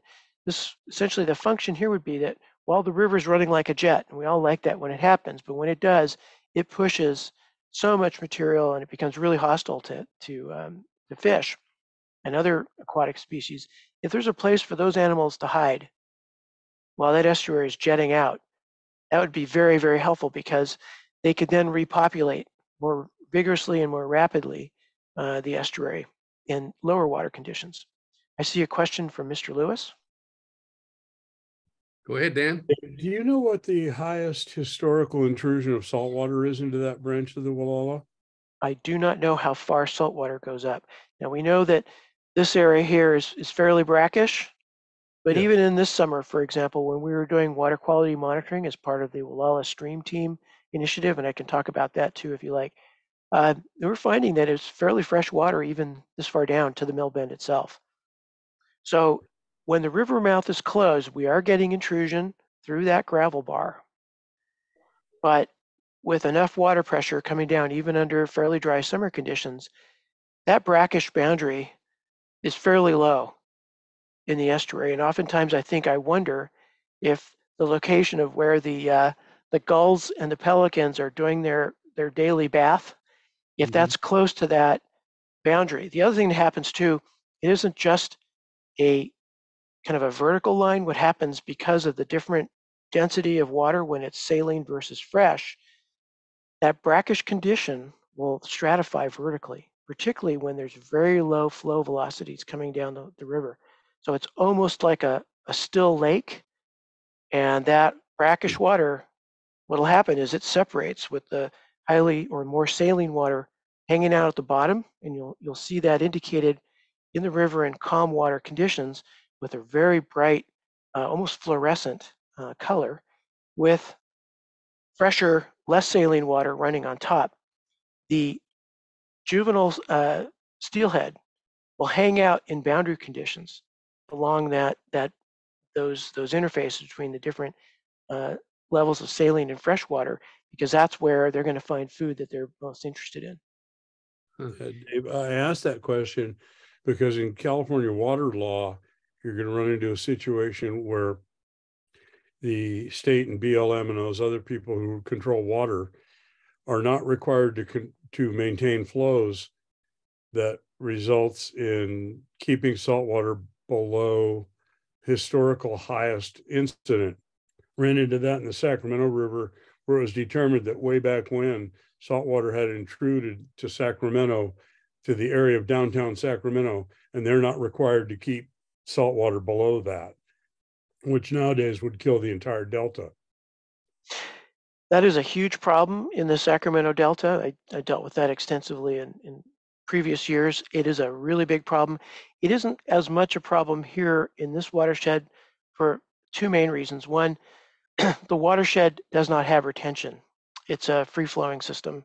There's a lot of extraction, and which is an increasing and accelerating problem during drought periods, particularly. But since we have no retention and so no active supply management, the river just is what it is. The other thing that's very, very different about the Wallala River condition is the bar-built estuary. It essentially creates a plug at a very low to near zero velocity condition. There's always some velocity in the delta to move water out, and that velocity is influenced in summer months predominantly by storage upstream and diversions upstream. So that's the level of manipulation here is so much different that we really don't, we're interested in knowing what those boundary conditions are and where the brackish water is moving and its position in the summer. That will influence, as we do a study, further detailed analysis of this type of work. It will be an influencing factor, but it won't be a constraint. Thank you. You bet. Any other questions before I move on? Yeah, so that huge storm last October that kicked up the river really enormously, did that just do a ton of, I mean, I remember watching it coming out and being stoked because it had been so droughty. And now I'm looking back and wondering, did that just do an enormous amount of damage to the habitat? Well, you know, this is a really important question, Mr. Mayor, and it's one that it really exceeds the time constraints of this meeting. I'm happy to talk with you about it. That's more than fair. You've got my address, and I look forward to talking with you about it. But let me just summarize that. Apologies, thank you. No worries. I apologize to you. I don't have time to give you a probably more satisfying response, but more than me. We will, if we're fortunate, we have applied for a fisheries restoration grant from the Department of Fish and Wildlife. If we are fortunate and are awarded that grant, the habitat effects of the current river geomorphology are front and center in the analytical portion of that project. And I will keep you guys in the loop, knowing that you're interested. We will also have an active dimension of community involvement in that project. So we're really eager to really answer your question in more substantial ways. But suffice to say, the shape of the low river is what it is. We have a condition that's the result of extraordinary overburden that's been accreted over 100 years, 150 years as a result of upstream modifications, soil and vegetation modifications. And that disruption continues without abatement. In drought years, the problem is that we don't get enough of those flushing flows to substantially reduce the accreted material. In a case like, you know, atmospheric storms that we're getting these days, they do kick some stuff up and they do blow material down and out, which is, I think, useful. But because they're so severe and there's so much material accreted in some places, for example, this gravel bar, in other places where there's no accretion, essentially we're creating a pipe. We have these over steep banks that hold that river in instead of the water level going up and releasing energy into a floodplain. It's just going up, up, and up, and those velocities are going up and up and up, and that wall of water turns into a jet. And so all these areas that are open, they scour and they get deeper. And there's relatively little accretion in those areas. It just blows out.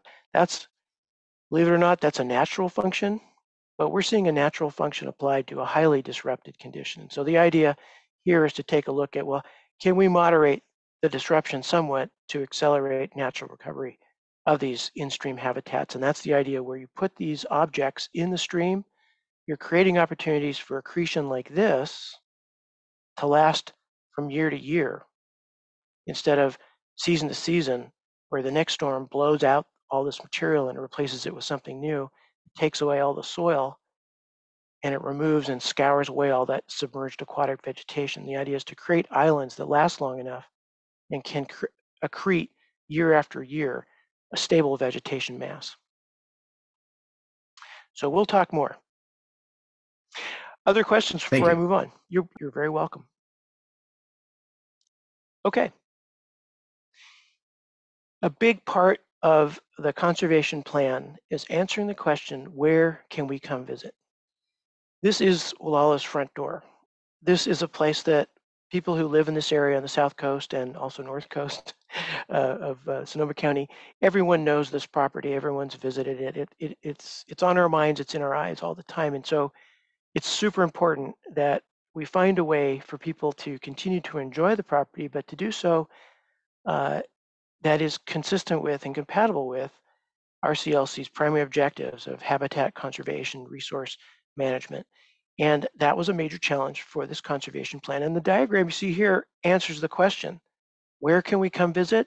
This system is where we can come visit. For example, in the estuary access, we have a 30% complete design of a much improved estuary access that provides a bit more parking, a place for seasonal restrooms that are fully accessible, a new boardwalk for visitors to experience this really wonderful canopy, tree canopy in the riparian area, a place for adventure rents or some other concessionaire to continue to do their business, which is so important to our local tourism.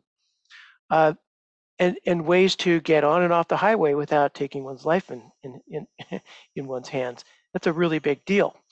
But also what we're proposing, or we have in the plan, is this dashed red line, which answers the question, how do we extend the existing California Coastal Trail from where it ends at the Walla Bluff Trail, just under the View Restaurant, all the way down to the estuary access, and do it in a way that gives Walla and Mendocino County and Sonoma County an argument to Caltrans, hey guys, it's time for you to put something on Highway 1 so we can safely walk and bike across it and continue on our way along the coastal route. So that's a project we're very excited about. Other elements that you see here, as part of that coastal trail extension, we believe that there should be a modest-sized but useful parking lot at the west gate that includes a fully accessible restroom. For lots and lots of complicated reasons, Walla does not yet have a public restroom. Maybe this is a place to put it. It's probably a place to have the second public restroom in addition to downtown, but if we are lucky to get it here, so be it.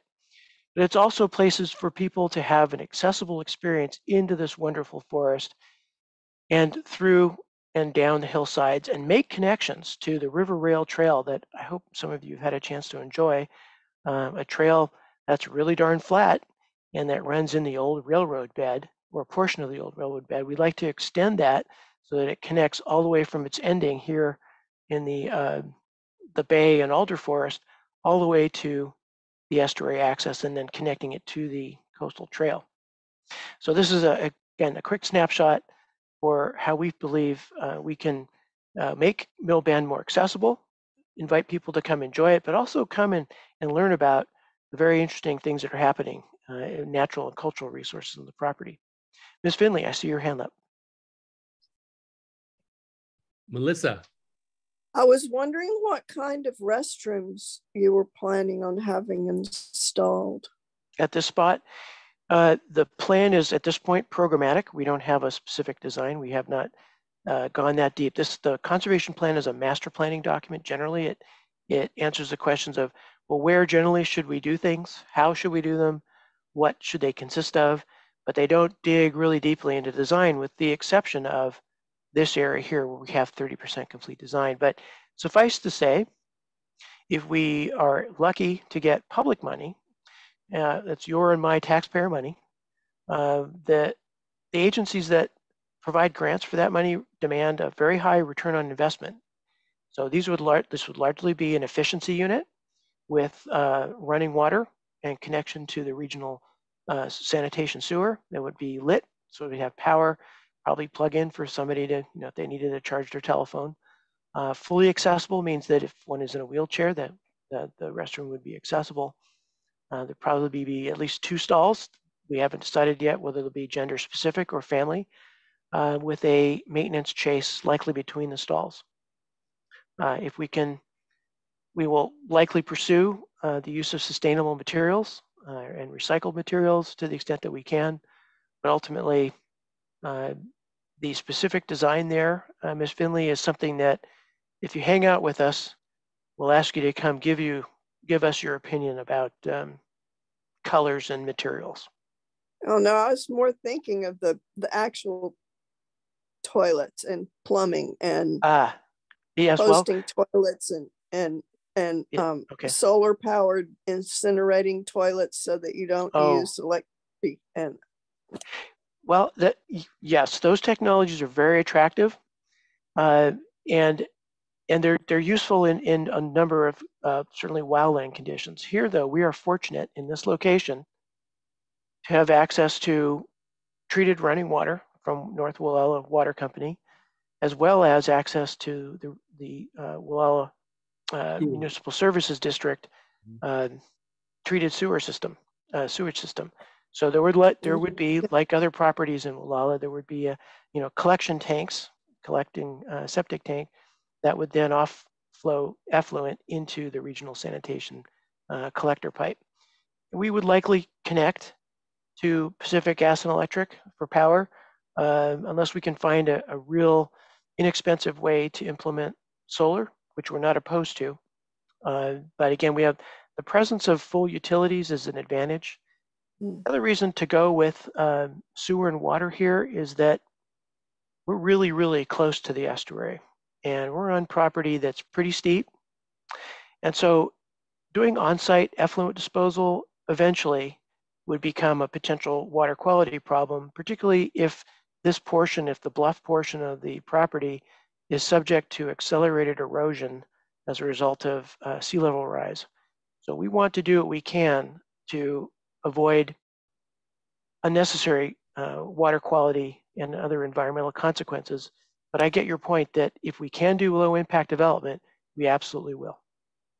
Okay, because I looked at the restroom down by the beach.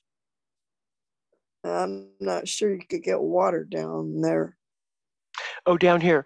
No, what would happen down here is we would build a platform that is fully accessible so that we could place seasonal chemical toilets there. We would not have a permanent vertical structure in this area because it is active floodplain. So all the improvements that you're seeing here are flat work, with the exception of a raised boardwalk, which would be elevated probably somewhere between 3 to 6 feet in order to stay out of the flood. Thank you. You're welcome. Other questions about the public access program? Yeah, David. Go ahead. The good thing about having the public sewer and the water connections at the restroom at the west gate that's proposed is due to the fact that Redwood Coast Land Conservancy has those 2 existing residences on the property, right? So that helps you be able to tie into those existing lines, transmission lines and connections there. Correct. That's really a great benefit there. Yeah, that's helpful. Yes. That's all I wanted to say. Were there other questions? I thought there was another one. Yeah. Would you be comfortable sharing this slide deck with us at Absolutely. some point? I will. What I will do. Who shall I send it to? Shall I send it to Melissa for her disbursement? Or perhaps Mary? Sorry, Mary. Excuse me, I misspoke. Yes, happy to do it. Send it to me, and I will then send it to everyone, and that will include going on to the website. And I'd like to offer one other thing. You bet. We have developed an abstract. The plan's big, and we haven't quite fixed our website yet to post it, but we will. It'll all be available. The plan's quite large, and so if you're interested, I'm willing to send you in PDF form an abstract of the plan. It'll help you kind of dig into a bit more detail. And so if you'd like that, I can send it along with the slide deck. Would that be useful? Yes, I think we'd all like to do that. See that? Okay. That'd be great. I will do that. I will do that this evening before I forget. Okay. I'm going to frame this slide and this map. This looks amazing to me. Thanks for that reaction. We are really excited about what's in plan. Me too. Other questions before I move on? Go ahead. Okay. All right. And thanks, by the way, for giving me all this time. And I know it's late and it's getting later, so I'll keep moving. Okay. So the master plan grapples with our invasive plant problem, and you've seen it everywhere. Caltrans has cut into a hillside. It's covered with jubata grass, and that's just a mess. And it is so invasive. It is such a nuisance, and it's really horrible from a habitat standpoint. Nothing likes it. It isn't good for anything. It's just big trouble. So as you can see, we've started mapping with some precision, but we're mapping more and more every day the locations of these pests. And this is essentially our to-do list. And we have certainly pampas grass, jubata, it's the technical name, French broom and Scotch broom, just because you can't have enough broom. It's all over the place. Fennel, extensive infestations of fennel, and this map really doesn't do it justice. We have vinca all over the place, and it's just amazing how something so pretty can be so nasty and tough to deal with. And one of our worst pests is English ivy, and there is a fabulous infestation in the bay and the Bay and Alder riparian area on the lower river reach and then across into the estuary axis. That is a really troublesome pest, and we're hoping to chase some research money to begin to grapple with it. Anyway, the plan tells us that we're in big trouble, but at least we know where our trouble is located. And anytime you want to come help us with that, we'll provide the snacks and the water. This particular slide shows where we believe we can really make some headway with particular vegetation complexes for particular habitats, such as, for example, Bishop Pine Forest. We're in discussions with Caltrans District 1, which is doing its best to keep our Highway 1 working, and we really appreciate that work. And occasionally, though, they've got to mow down some Bishop Pine in order to keep us safe on the highway. And when that happens, because the Bishop Pine vegetation complex is of very high value in the state, it must be mitigated. It has to be replaced. We are fortunate on Mill Bend to have a very healthy Bishop Pine stand and conditions that seem to be really suitable for some stand enhancement. So this map shows you some places where Bishop Pine probably would do very, very well on the site, and we're looking to work with Caltrans on that. We're also looking at opportunities, as I mentioned before, that it was previously a green blob. Here it's shown in blue, an opportunity to extend wetted land, seasonally wetted land, as well as a riparian condition that'll work for salmonids, but also provide additional terrestrial habitat for the avian and other terrestrial species in that willow forest. So this, again, this diagram is intended to give you an idea where, for example, we could help nature that's doing its darndest to bring habitats such as wetlands back, and areas where the investment has a high prospect of positive feedback and positive result. Well, nature happens in time, and on a property like this, time is really of essence, not just in terms of getting it done as quickly as we can, which is quickly is the wrong word, it'll take forever, but things happen seasonally. And so the conservation plan identifies in pretty simple diagrams the types of management work that should occur at different periods in the year. So for example, if we do some work to try to encourage coastal bluff morning glory, which is a listed species, it's very rare, and we have found some on the property. If we're going to do work to help that species, well, we should be doing it during April through September, but not the other months of the year, because that's when the plant is vulnerable to damage. So when we'll see in the plan different types of management activities, and some that happen to happen all the time. You know, we have to go pick up trash every day.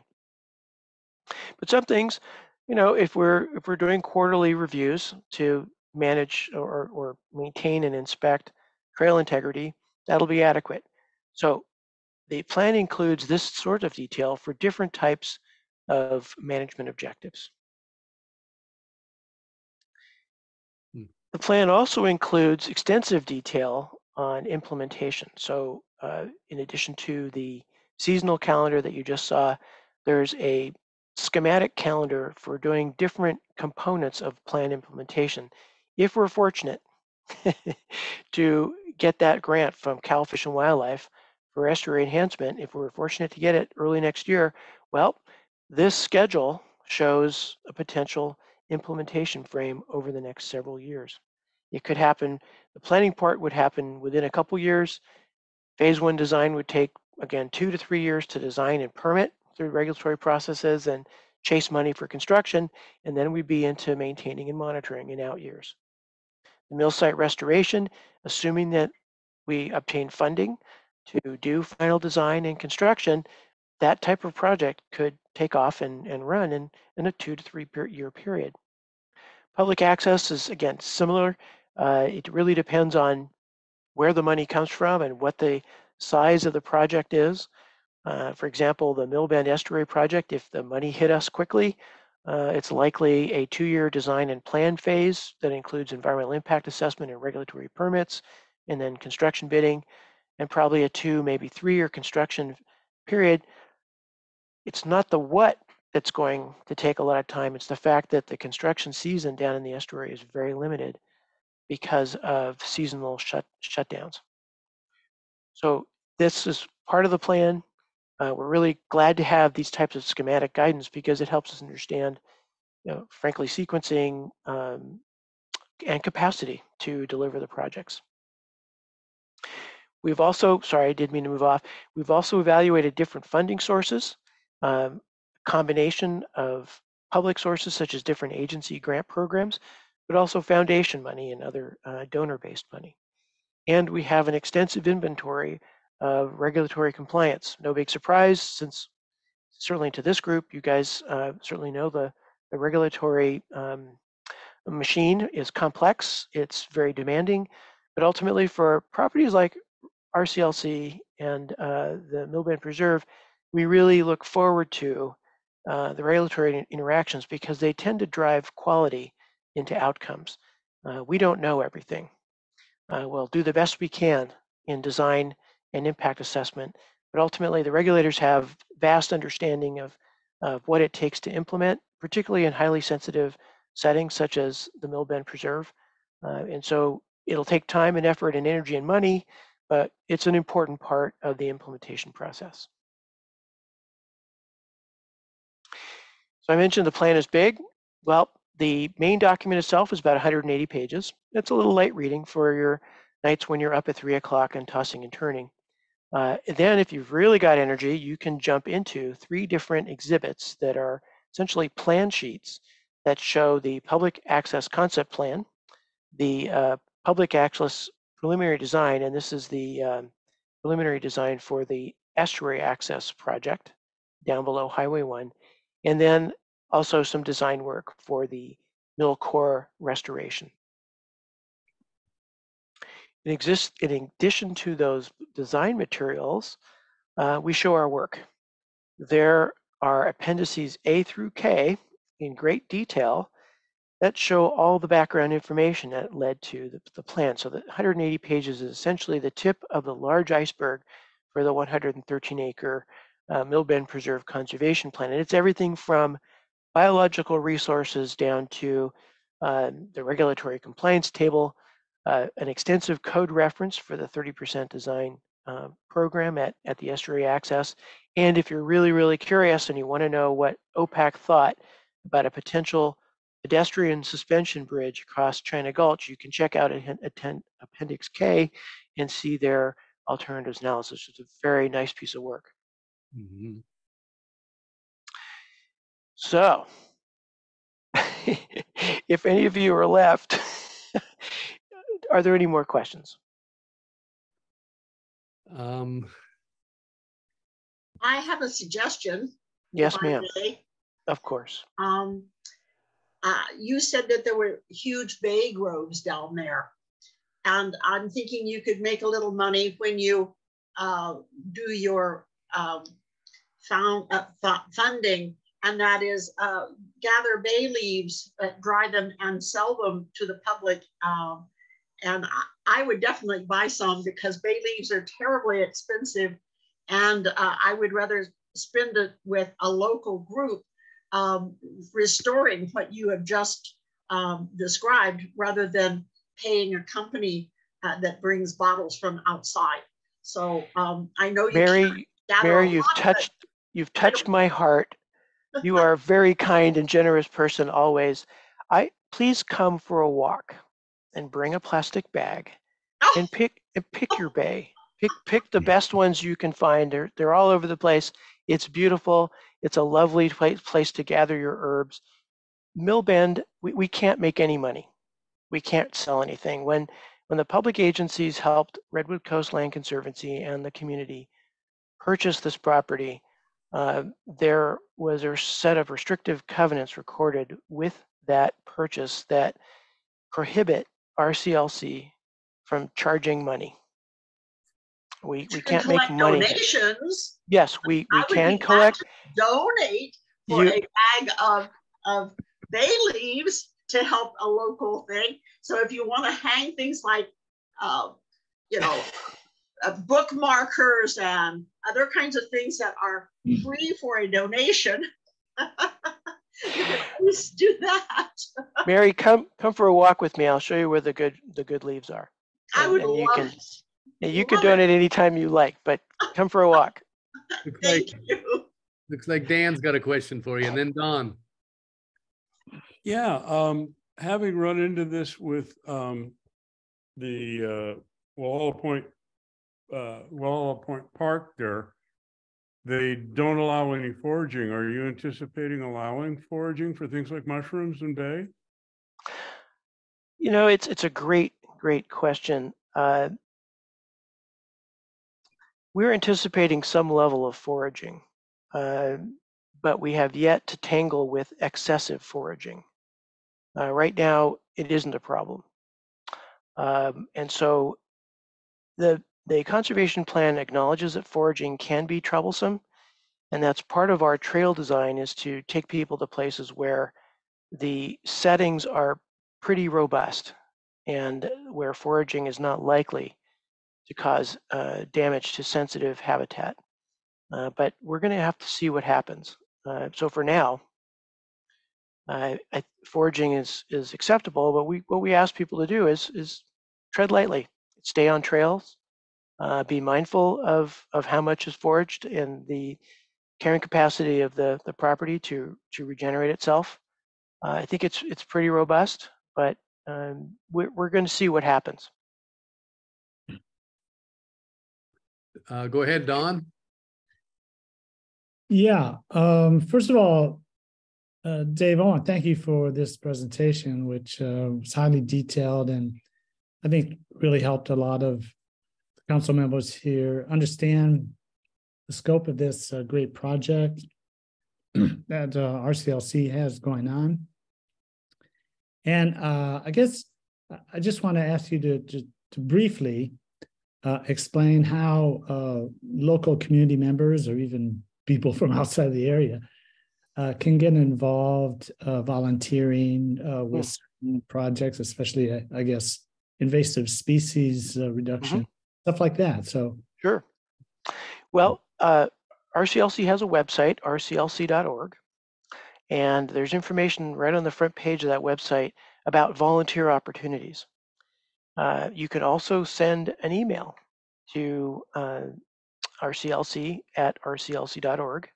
There's the email address is at the website, or you can send one to me and I'll forward it along to our board members who are coordinating volunteer activities. We have been hosting monthly vegetation removal parties.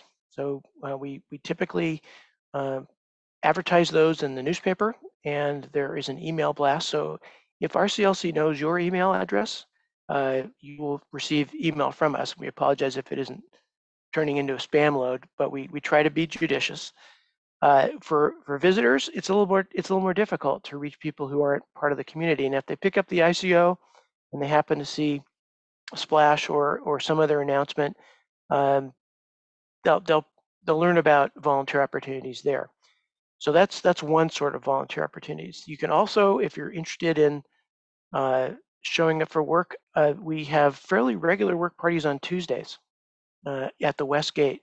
So people gather over by the cemetery, and we set off and kind of go wrench on the broom or work on a trail. But if you are interested, again, send a note to rclc.org and let us know that you're interested, and somebody's going to track you down, and you may regret asking. We're very, look, bottom line is this, I made light of it, but this is really one of the things that I'm most excited, if not the most exciting aspect of this work. This is the community's project. Redwood Coast Land Conservancy is a community-driven organization. This is your land trust. And Millbend couldn't have happened without GMAC helping us splash the property pursuit, without members of the community enthusiastically attending town hall meeting after meeting after meeting, showing up during the planning process and coming onto the site and helping us manage it. And then opening up their pocketbooks and their hearts to keep the cash flowing.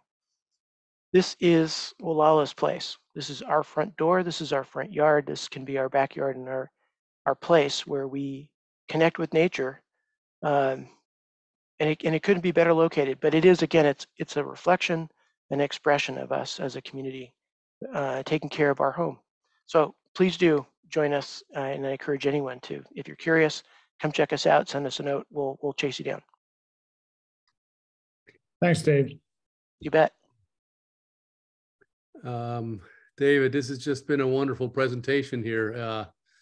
I hope we can all get to see this in more detail when you send it to us. Sure. You mentioned the very beginning of your presentation about the China Gulch Bridge, and then now you mentioned it again at the end. And that's a kind of a cost prohibitive thing. That's why you show the trail or the potential extension of the Coastal Bluff Trail coming across the highway over in front of the Walla Country Inn and then going up to the RCLC property. Isn't that why? Because yes. That's not that feasible of a possibility, is it? So it's technically challenging, and I'll tell you, I'll try to do this briefly, given the time. So zooming in, can everyone see my cursor, the hand waving over near the top left of the image? Yes. There we go. There's China Gulch. China Gulch is, again, coming down the hillside, and it's reporting to the estuary through a large culvert in the Highway 1 embankment. Now, Caltrans filled this, put that fill in there in the mid-50s in order to put the highway there. They didn't make it any bigger than they had to. So there's some room on the kind of the east side for Walla Arts signs and a few other placards and things. And frankly, there's plenty of room there for a sidewalk, which is what we're showing with that dashed red line. That's a really low impact solution to get from town up to this upland extension of the coastal trail. But we did look, and we looked hard at a crossing on the west side, and that's shown by this purple line, the suspension bridge. So here at this spot, if you're familiar with that, because you're standing at the Highway 1 pullout and you're looking down, into the estuary across the Gulch Ravine, it's real steep. Caltrans is extremely protective of their structures. They don't want anyone touching them. And it is feasible from a technical standpoint to suspend a clear span founded in competent rock on either side of the ravine. Again, the center of the ravine is just fill material. But there is rock on both sides, the north and south, which is why the ravine is shaped that way. What we didn't have money for or time for are the geological explorations to characterize the depth of that rock and the type of it. But let's just say that it's within the wits of man and OPAC to create structures, two foundations and abutments that could hold a lightweight suspended pedestrian span. And there are different ways to do it, whether it's suspended catenary or cable stay or in deck catenary. So an Appendix K will show you those different exhibits when we're able to share it with you.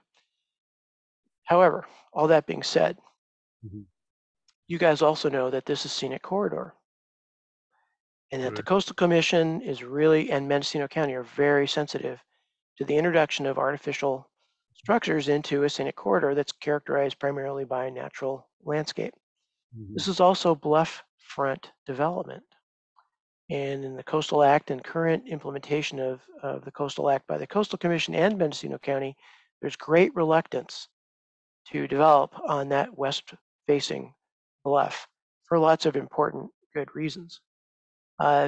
So we think from a regulatory standpoint, it's a tough one. And if there's any federal regulatory engagement here, for example, potential for fill or federally endangered species, that will trigger an analysis potentially under the Clean Water Act that'll ask the question, is this bridge on the west side the least environmentally damaging practicable alternative to achieve a pedestrian connection from town to the rest of the RCLC property? And the answer to that question is probably nope, it's a sidewalk. So there's a massive headwind blowing against this bridge. Now, somebody came along and said, you know what, I've got an extra $15 million I'd like to give you if you want to go do that. Well, we could see where it goes, but I think it's a long shot in truth, but we had to look at it. We wanted to look at it. OPAC very kindly helped us do that. In fact, much of their work, if all of their work was gratis. They gave us a gift. And we ran it up all the regulatory flagpoles. And so from a feasibility standpoint, it is technically feasible. Whether it is practicable or not is, I think, a tough question. Yeah. But David, were the possibilities of a pedestrian bridge across China Gulch discussed behind the country inn off of the Wallala Community Center lands to RCL lands? Was that even further fetched? We have not investigated that. Okay. I get right upstream of the sewer pump station, I believe you're referring to. Right across it, or right behind right there. Yeah. That's an interesting location. It's fairly narrow, not impossible. We don't control the land. Okay. So one of the reasons why we looked over here, number one, it's dramatic as heck. Everyone wants to walk there. And there's a fabulous view on the what we refer to as the Cypress Knoll. Yeah. And then there's reasons to go there. And we had to answer that question. Over here, we don't control the property, so it was reaching a little far. Okay. Now, at some point in the future, if the landowners over there are interested in talking about it, we're game. Okay. I think that the town plan was talking, or it speaks of a road crossing, taking where the Baptist church is and taking that on across and over to Old State Road as a crossing and completing Church Street. I guess that's Church Street that goes past Mary Star of the Sea and Wallala Baptist and goes right across China Gulch and goes on to Old State. And that's a little bit upstream. Yes, it is upstream, but it's it has probably up in this, different location. Yes, definitely a different location. Yeah, I'm thinking more of a community connector there off of the community center lands and to Redwood Coast Land Conservancy entrance there is what I was thinking. But well, this again, the red dashed line, as prosaic as it starts, is a way to do that, Robert, is a way to very efficiently, from a relatively low impact standpoint, but also in a way that connects up with the Wallala Downtown Streetscape Master Plan. Right. That links these two pedestrian opportunities, the extension of a coastal trail to the downtown streetscape. This is that really straightforward linkage that's probably relatively affordable and relatively low impact. Gotcha. Robert, may I just remind you that it's 8:30 now and we're halfway through our agenda? Yes. Thanks, Don. Okay. Don, thanks for the gentle hook. It's my pleasure. Please do get in touch with me. I think we need to move on. That's all. No, thank you so much. Thanks for your time. It was thank you for yours. Thank you, Dave. Okay. David, we'll talk to you again soon, okay? Well, I'm going to hang on for a couple later items if that's okay with you. You stick around, that'd be great. Yeah. Yep. Because we're going to be talking about Caltrans, and there's probably something that I'd still like to call upon you on with your expertise in landscaping. Okay. Where are we at then? Are we only halfway through? Council matters. Who says we're only halfway? We could have been more than halfway. We don't know yet because we haven't finished. But under old business, we've got nothing, do we? So we're on to 8B, Wallala Services Committee. And that's Kevin, myself, and Dan. We have the Wallala Parks report. Anything on that, Kevin and Henry? Kevin, do you want to talk about the responses you were getting from, I think it was from Janelle? Yeah, I can do that real quickly. Just an update on the $2.2 million that the county got from the state of California. Procedurally right now, as I understand it from county officials, first the money hasn't been received yet by the county. So first off, it has to go, the Board of Supervisors has to do a resolution acknowledging receipt of the money from the state of California. Right now, the money does not have to be spent till 2026. There is, because of the high cost of construction, right now, the county doesn't anticipate any work being done on the park in the near future. So what we're doing is we're encouraging people to maybe using the vehicle of the community survey to identify a priority for the park, at least from a standpoint to make sure that all the safety issues are addressed so the park is not closed prior to the Little League starting season. To date, they have spent approximately $236,000 on the park. 175 came from the American Rescue Plan, and the other money, the remaining balance, came from PG&E. So right now, there's nothing on the books right now for any work to be done at Bauer Park. Mm-hmm. Thanks, Kevin. I also think the part that I was particularly sad to see was that the $2.2 million cannot be used for maintenance purposes. It's capital Correct. and development projects.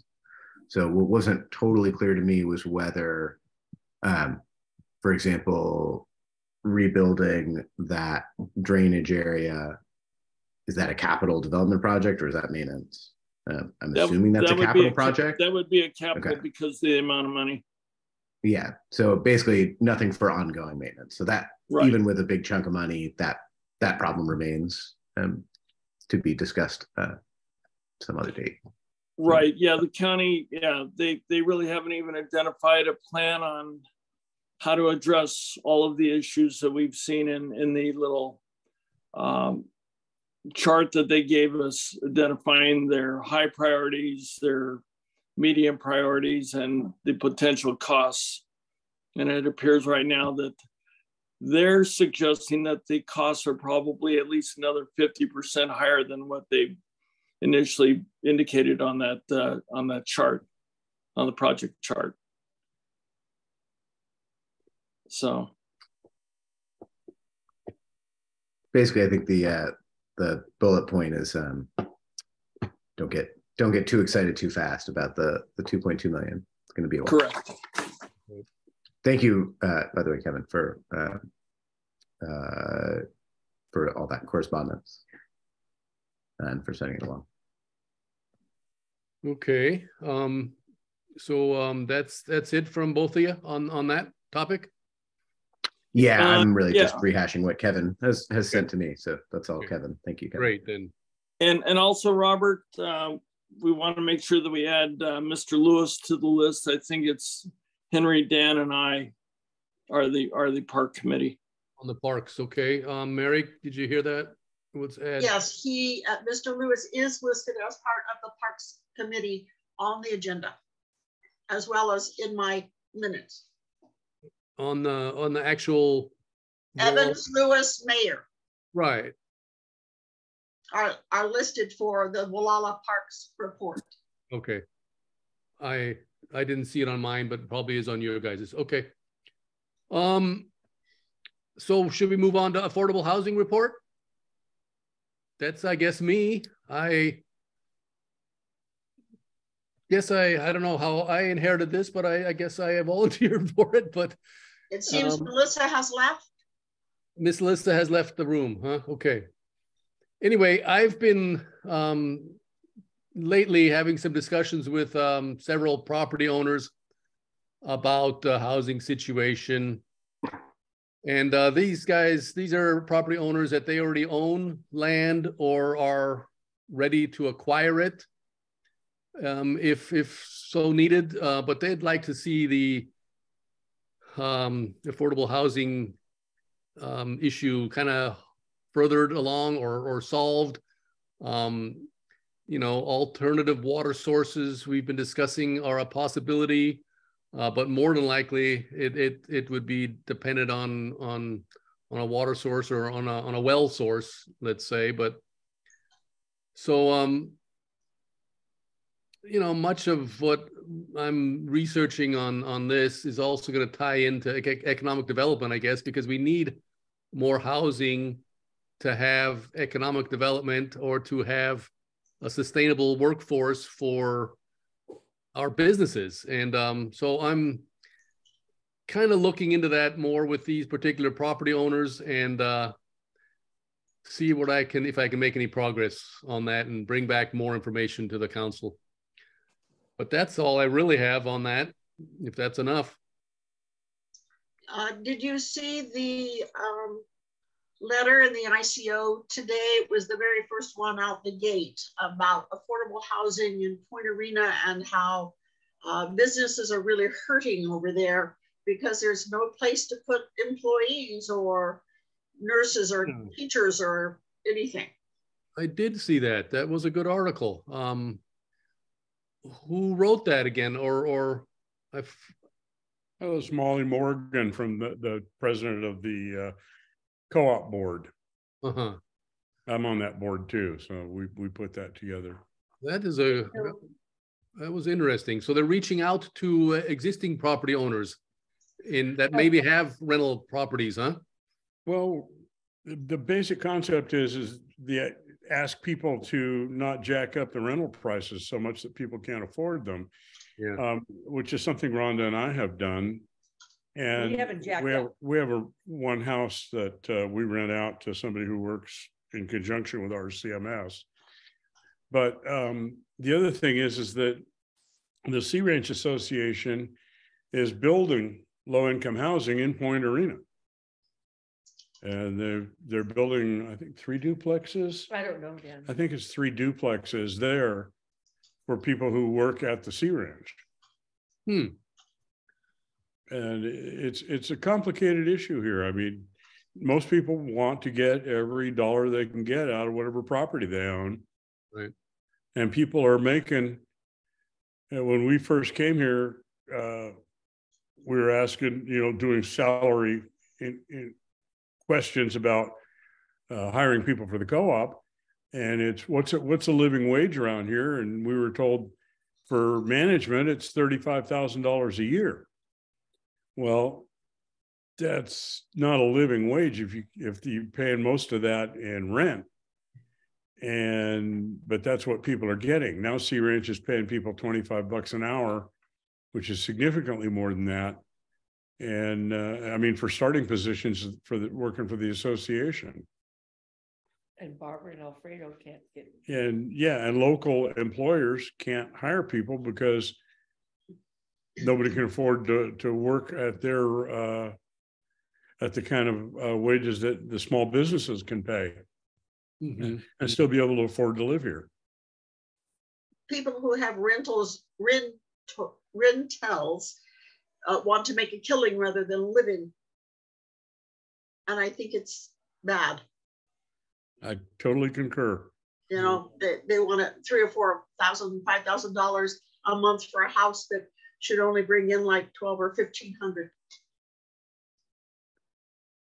And there's a lot of the homes that have sold are absentee owners, and and in the past they've been people that were part of the community. They've maximized on the sale of their property, and then you have somebody from the outside coming in that's not really interested in renting out their house, like Dan was alluding to, or want to maximize their return, and that's making the housing supply even less, because we've got all these absentee owners who love our area and love to visit it, but it's not helping our housing stock for the working force. And people don't realize that this area has 80% poverty rate. Yeah, wow. We're the 3rd poorest county in California. Yes. The other thing is a lot of the rental properties are going for short-term rentals because the high turnover. There you go. You can rent for $300 a night. Why would you rent something for $1,500 a month? Right. Correct. You know, just, yeah, you wouldn't.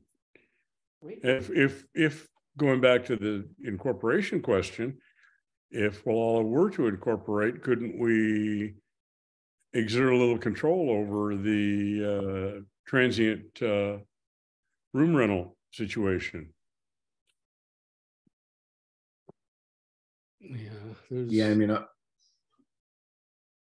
lot of places have imposed regulations saying, you know, you can do it, but you know, if you're out of town for a month, you can short-term rent, but you can't just have your place be year-round short-term rental because a member of the community should be living there.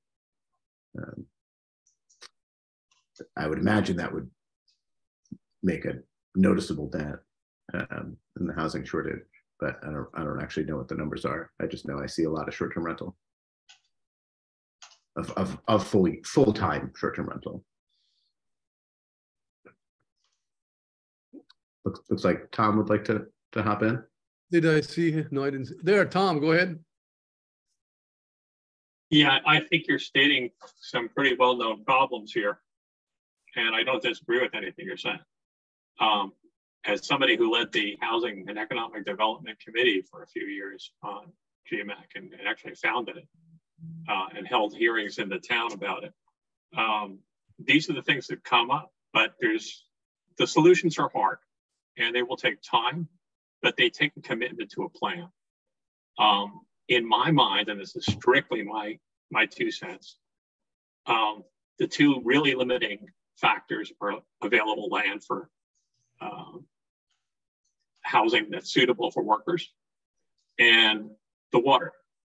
The water is going to be more complicated because even well water may be restricted by the state because it comes from the same aquifer. And, you know, if you can get the water problem solved with a reservoir with more well water or whatever, and get the state approval for that, you still have the land problem. There were only 2 parcels, correct me if I'm wrong, Robert, in the general plan for Walla for planned development, which allows group housing like co-housing, for example. Co-housing is great. It's low cost. People can buy into it. They get equity in their house. And when they get tired of living in the co-housing project, they can take that equity and put it towards another structure. But there's only 2 places in town where you can do an apartment building, co-housing, things like that. And one of them is the 40-acre site east of Church Street up on the ridge, which is privately owned by we know who, and is not destined to be planned development. The second one was a 58-acre site on the old mill site, the lower mill site by the river, which of course we just heard in a beautiful plan for developing that property to preserve it. We did hear that there's a hard packed area in that area that would be very, very difficult to recover.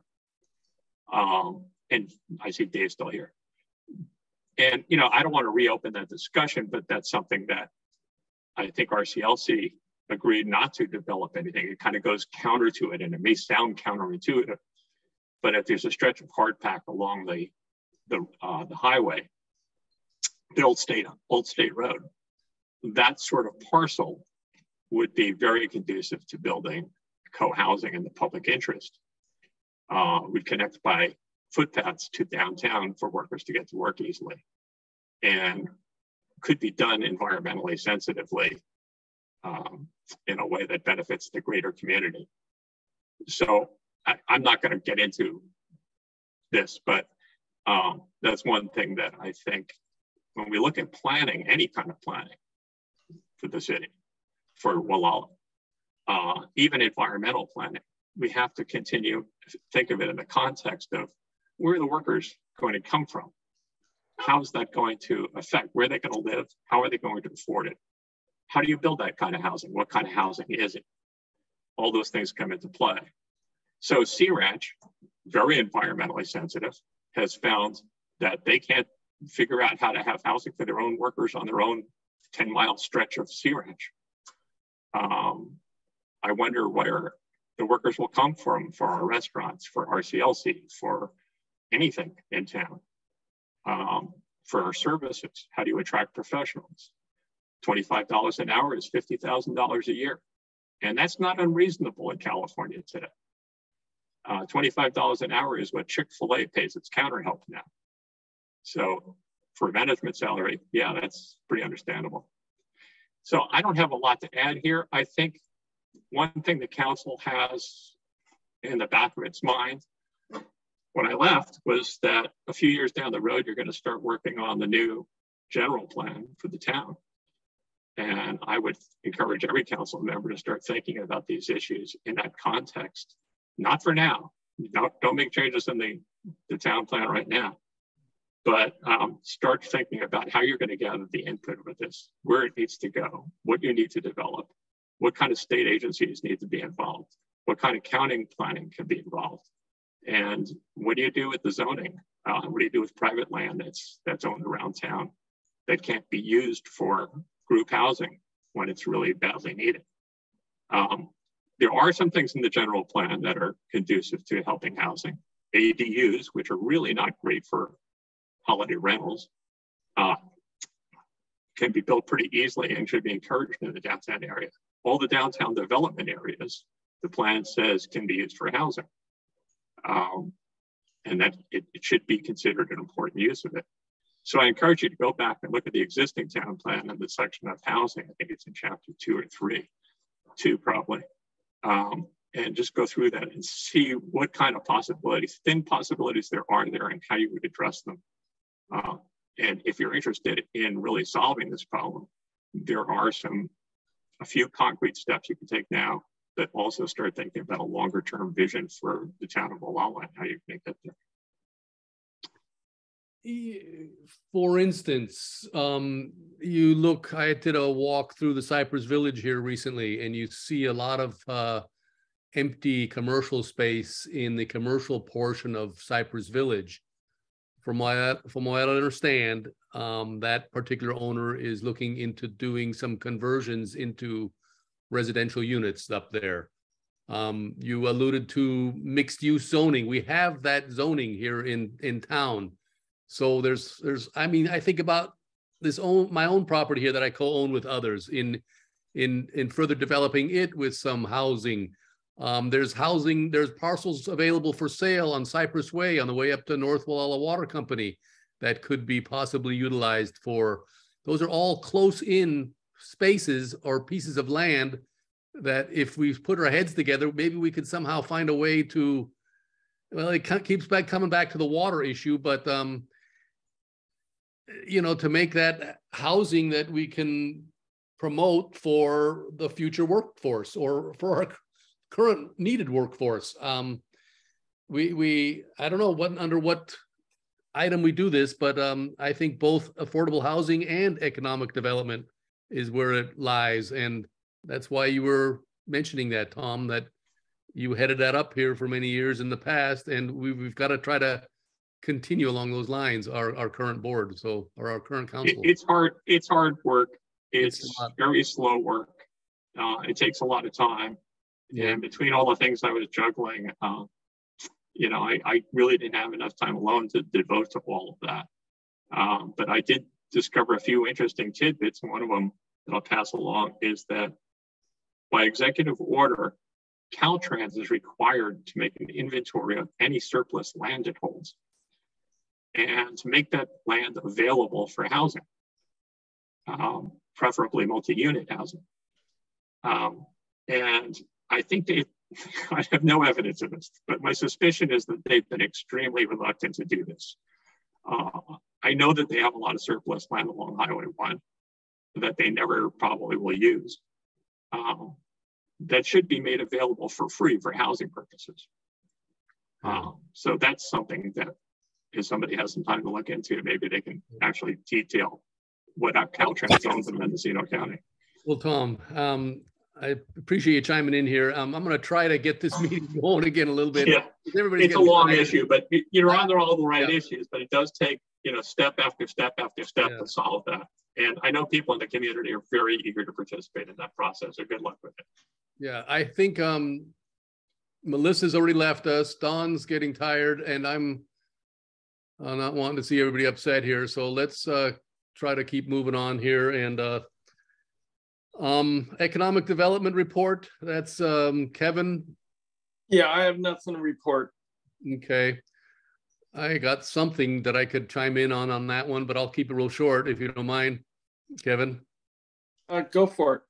Yeah, because in the past GMAC meeting that we had, you mentioned and the discussions that you and I have had about reviving the Chamber of Commerce. So that's kind of ties in with economic development. But I just wanted to say that I've started an inventory of current businesses that exist in the greater Walla area. And so far I've come up with 132 businesses. And that includes everything from hotels, grocery stores, gas stations, real estate offices, art galleries, and so on, to the small entrepreneur. And I've not completed this project yet, but I'm working on it, Kevin. I just want to let you know. And I still need to add to that total the 17 businesses that I counted today in just in Bay Area, just in Anchor Bay area. And then I've got to go back and go across the county line and count everything down that way. So, and then my continued efforts are going to be to submit a letter to all our businesses and organize a type of a get-together, maybe a merchants meeting or something in the new year. And then we can get some further input from, you know, kind of like a meet and greet type of a function that we talked about. And then maybe we can get some more input from our community, business owners and stuff like that. So yeah, I might come up with some kind of a really brief agenda, but mostly just a meet and greet type of thing like we were talking about. So that was under economic development, you guys. How's the community survey going? I tried what I could on that, Kevin. Got a bunch more out, but I haven't gotten them back yet. Yeah, I think we're at 79 now. So we're still pushing, we're still reaching out, hoping to hit that 100 mark by the end of December. Okay. On the next item, the GCAP committee. I wanted to mention that Caltrans is looking to come down to Walla and to walk our town with us. So there's a couple of people that I have in mind that I think we should go out in the field with them and discuss the proposed latest changes to the plan. And along those lines, David Shpak and I had a conversation about working with Caltrans on the landscaping portion of this and getting involved and giving our 2 cents. And I wanted, I'm glad Dave stuck around because I wanted him to say some things along those lines that I think David said to me that he feels that we should involve some members of the community and you know, try to get some input on not just the design, but on how we're going to maintain this after they complete that element of the streetscape design. Can you help me out a little bit on that, David, or have anything? Happy to. Okay. Sure. Thanks, Robert. Thanks for teeing me up. And if Caltrans is coming to town for a site visit, I would really like to tag along if that's something acceptable to you, Robert. Certainly. Mm-hmm. I talked on the 19th of August with Jaime Mateole, who's the new District 1 corridor manager, and Karen Coonrod, who has taken the project management baton from our buddy, Mr. Demling, in his retirement. They told me that Caltrans understood the project, and as was reported at the time to Mendocino Council of Governments, 2 through lanes, bike lanes on both sides, sidewalks on both sides, and planter strips on both sides, of course, adjusted according to curb cuts and the rest of it. And the extent was from Ocean Drive down to Center Street, which made a lot of sense. It's mostly within the 60-foot right-of-way. And I expressed my appreciation for them coming around to this point. I mean, they certainly, Caltrans is given lots of rope to Walla to either swing one way or the other, and it has. I think at this point, though, that swinging has stopped, and Caltrans is now in the midst of revising the preliminary design so that they can complete their environmental process and gain project approval, otherwise known as PAED in their parlance.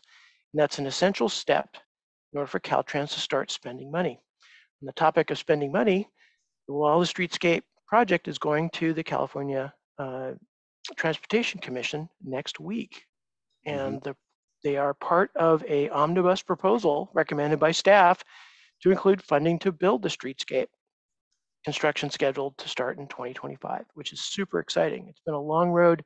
This group has been there, hoeing as hard as it can with every row and every, anyway, love, sweat, tears, and the rest of it, and tenacity. So compliments to you. But it's also time, I believe, and I kind of as an appeal to this group as a place to start, for Walla to turn the page on its relationship with Caltrans. We've been certainly frustrated with Caltrans in many respects, but also I think it's time for us to maybe set the frustration aside and look for an opportunity to turn the page to the next chapter, which I think is an opportunity for partnership. Caltrans needs partners in Walla in order to finish the project. They can't finish, they will finish it eventually, or they'll walk away with it without partners. It's not going to be easy to finish the project, although getting through this phase of the work is oftentimes the trickiest. But from here forward, they're still going to need people to engage. They're going to need an engaged community, hopefully a supportive community. And I think given the attitude that I encountered with Mr. Matteoli and Ms. Coonrod, they're looking for an active partnership. I think that Caltrans welcomes, and these two certainly do, welcomes the creation of a working group instead of an opposition group, consisting of a subset of people who are willing to play by the rules, not go back, not revisit and re-criticize, but to say, okay, here's where we are, we're going forward, and to make sure that where Caltrans is headed is where we want to go with them in all aspects. So for example, the Caltrans expects to wrap up a revised preliminary design that will get them through that project approval moment. I asked if they would be willing to show it to us so we could take a look and give them feedback on whether we thought they were on track or whether they were going to encounter some more speed bumps here in town. I suggested that they'd allow that for multiple reasons. One, to build a credible basis for Caltrans to say when they do come back to a public forum, community-wide forum, they can answer the question openly, has anyone seen this thing before? Has Caltrans talked with anybody? And they can answer the question, yes, and here's who they are. They're GMAC plus or whatever. The other thing is that Caltrans can build the landscaping. They will not maintain it. So it would be advantageous for those of us in the community who might be attracted to the idea of maintaining the landscaping strip, which is at the heart of our community and a huge amenity for everybody, residents, businesses, visitors, people traveling through or staying, get our hands on that, become a part of that formation so that we can not just decide and confirm that the landscaping is located correctly, that it's an amenity that for the city, but also, or for the town, but also a benefit for adjacent landowners. And it's something that can be maintained by the talent and the capacity that we have in the community, rather than something that is out of reach. Now, we do have talent in the community. There's evidence of it everywhere. We have people who are committed, and there's evidence of that as well. And the best way to encourage that investment is for people who have an investment, who are interested in being stakeholders, to be involved at the beginning, so they can see their fingerprints on the material as it matures.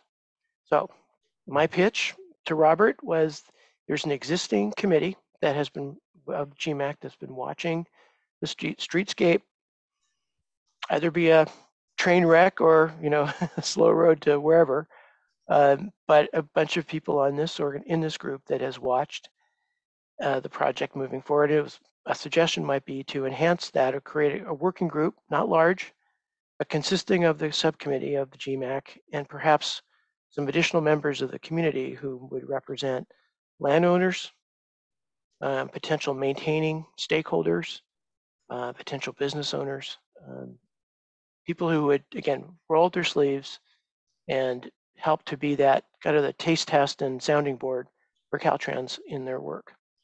It's not to replace or supplement or in any way get in the way of community-wide outreach when it's ready. when Caltrans is ready to do that.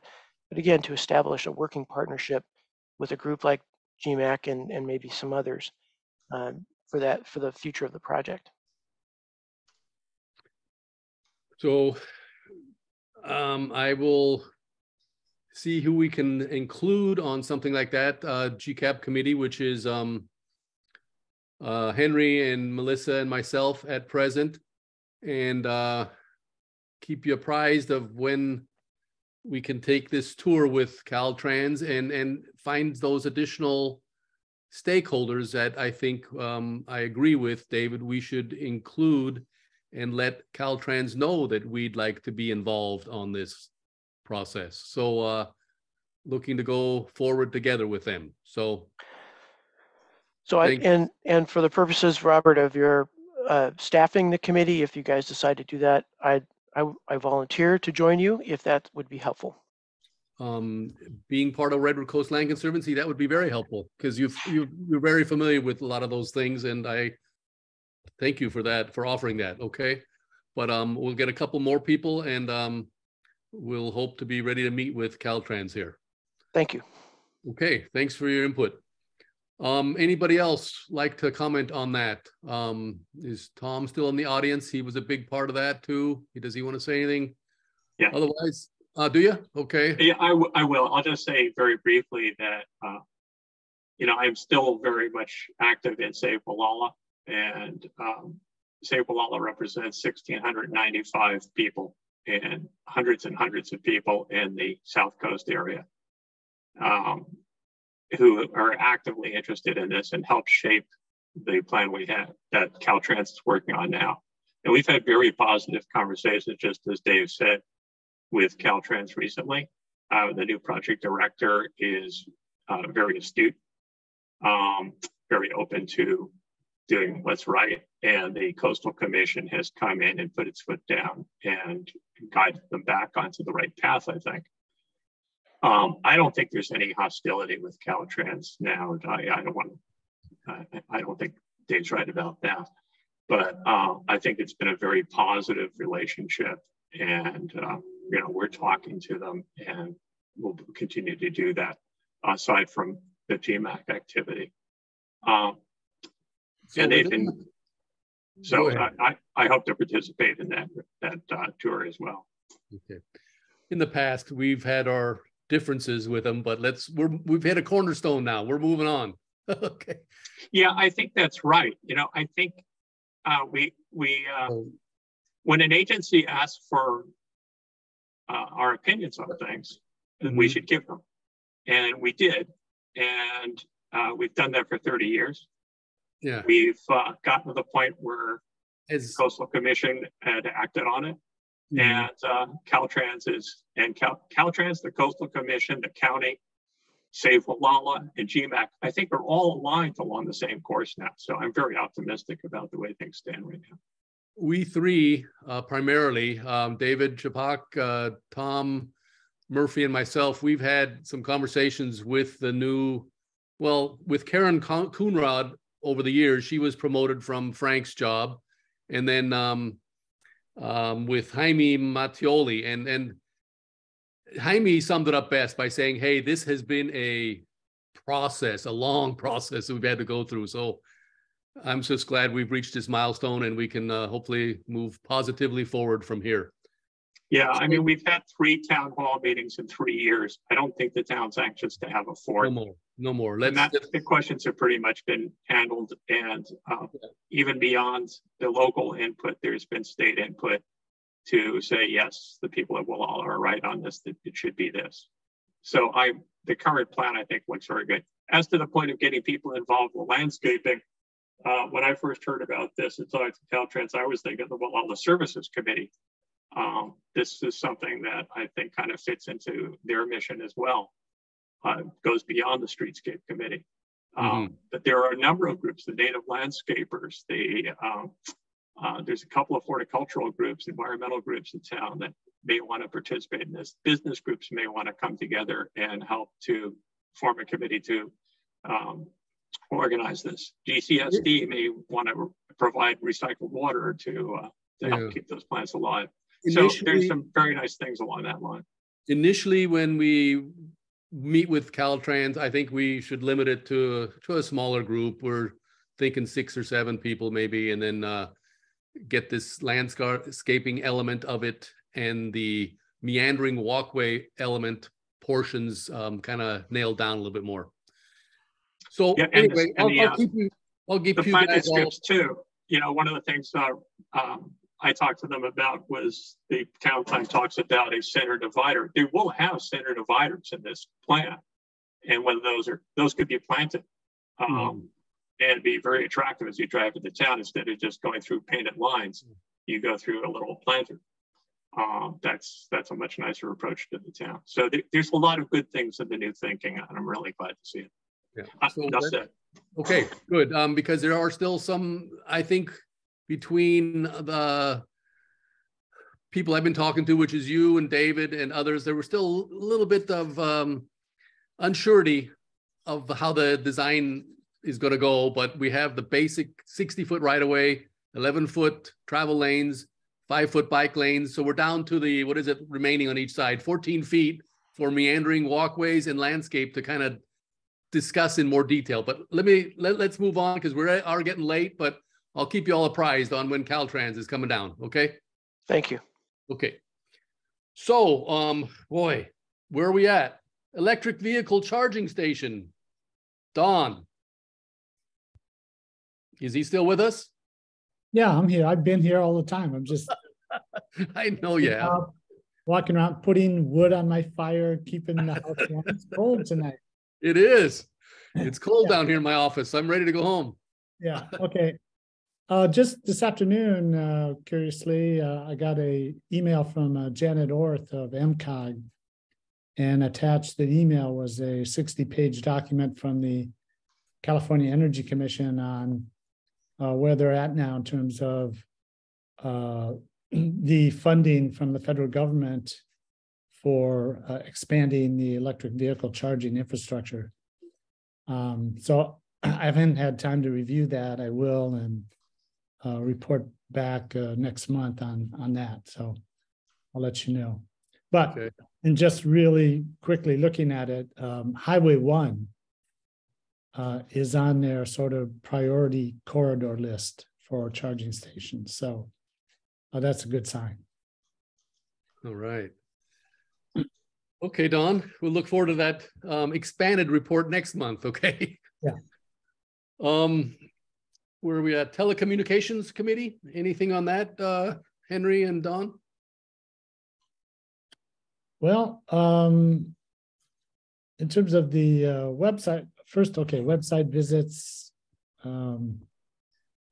not terribly glorious, 29 views of the, video recording. So either a lot of people don't know about it, that it's there, or maybe, as far as they're concerned, nothing of interest was happening for those meetings, but I do put a timeline on there. So, if you want to, of course, look at the video and review it, you can just jump to the places, that you want to hear about in terms of the topics. Now, the other thing I want to briefly discuss is the website and our move to, renew it and give it a cleaner, more modern look, with hopefully a little bit more information available to the local citizenry about not only what we're doing, but maybe some other local issues as well. However, in reviewing the website, there's a lot of stuff there that's been there for years and years and years. And of course, this takes up space. And in order to migrate the database to Bluehost, I've signed up for Bluehost, which will be our new website hosting platform. And they specialize in WordPress. So, they can be very helpful if we have any questions about WordPress, which MCN was not very helpful with, quite frankly. In any event, I determined that the vast majority of the storage on our website is taken up by audio recordings that we have put on there for past meetings that go back, you know, all the way back to 2014, 2015. And I'm wondering, you know, do we really need to keep these on the website? Who would ever listen to these things? There's no timeline. If you want to hear something for one of these meetings, you have to listen to the whole thing. You don't have any idea where anything is. That's quite different from the YouTube videos that we produce and put on YouTube. And the other great advantage of YouTube is it's Google's storage that we're using. We're not using our website storage. We're just putting a link in there. So, you know, it's much more efficient in terms of storing this information. And of course, the videos are much larger files. They can be 500 megabytes to you know, a gigabyte or more. Maybe tonight's might be a little bit more than that. In any event, you know, I would like to remove all these audio files. That would save us over a gigabyte of space, probably 1.5 gigabytes, which can make the migration much easier, and it may be free. Once you get over 2 gigabytes, Bluehost wants to charge you $150 to help migrate the database. So what is the purpose of us keeping all these audio files? I mean, if you think about it, what do we do that's actually legally, you know, constrained in any way? We just recommend things. Yeah. That's all we do.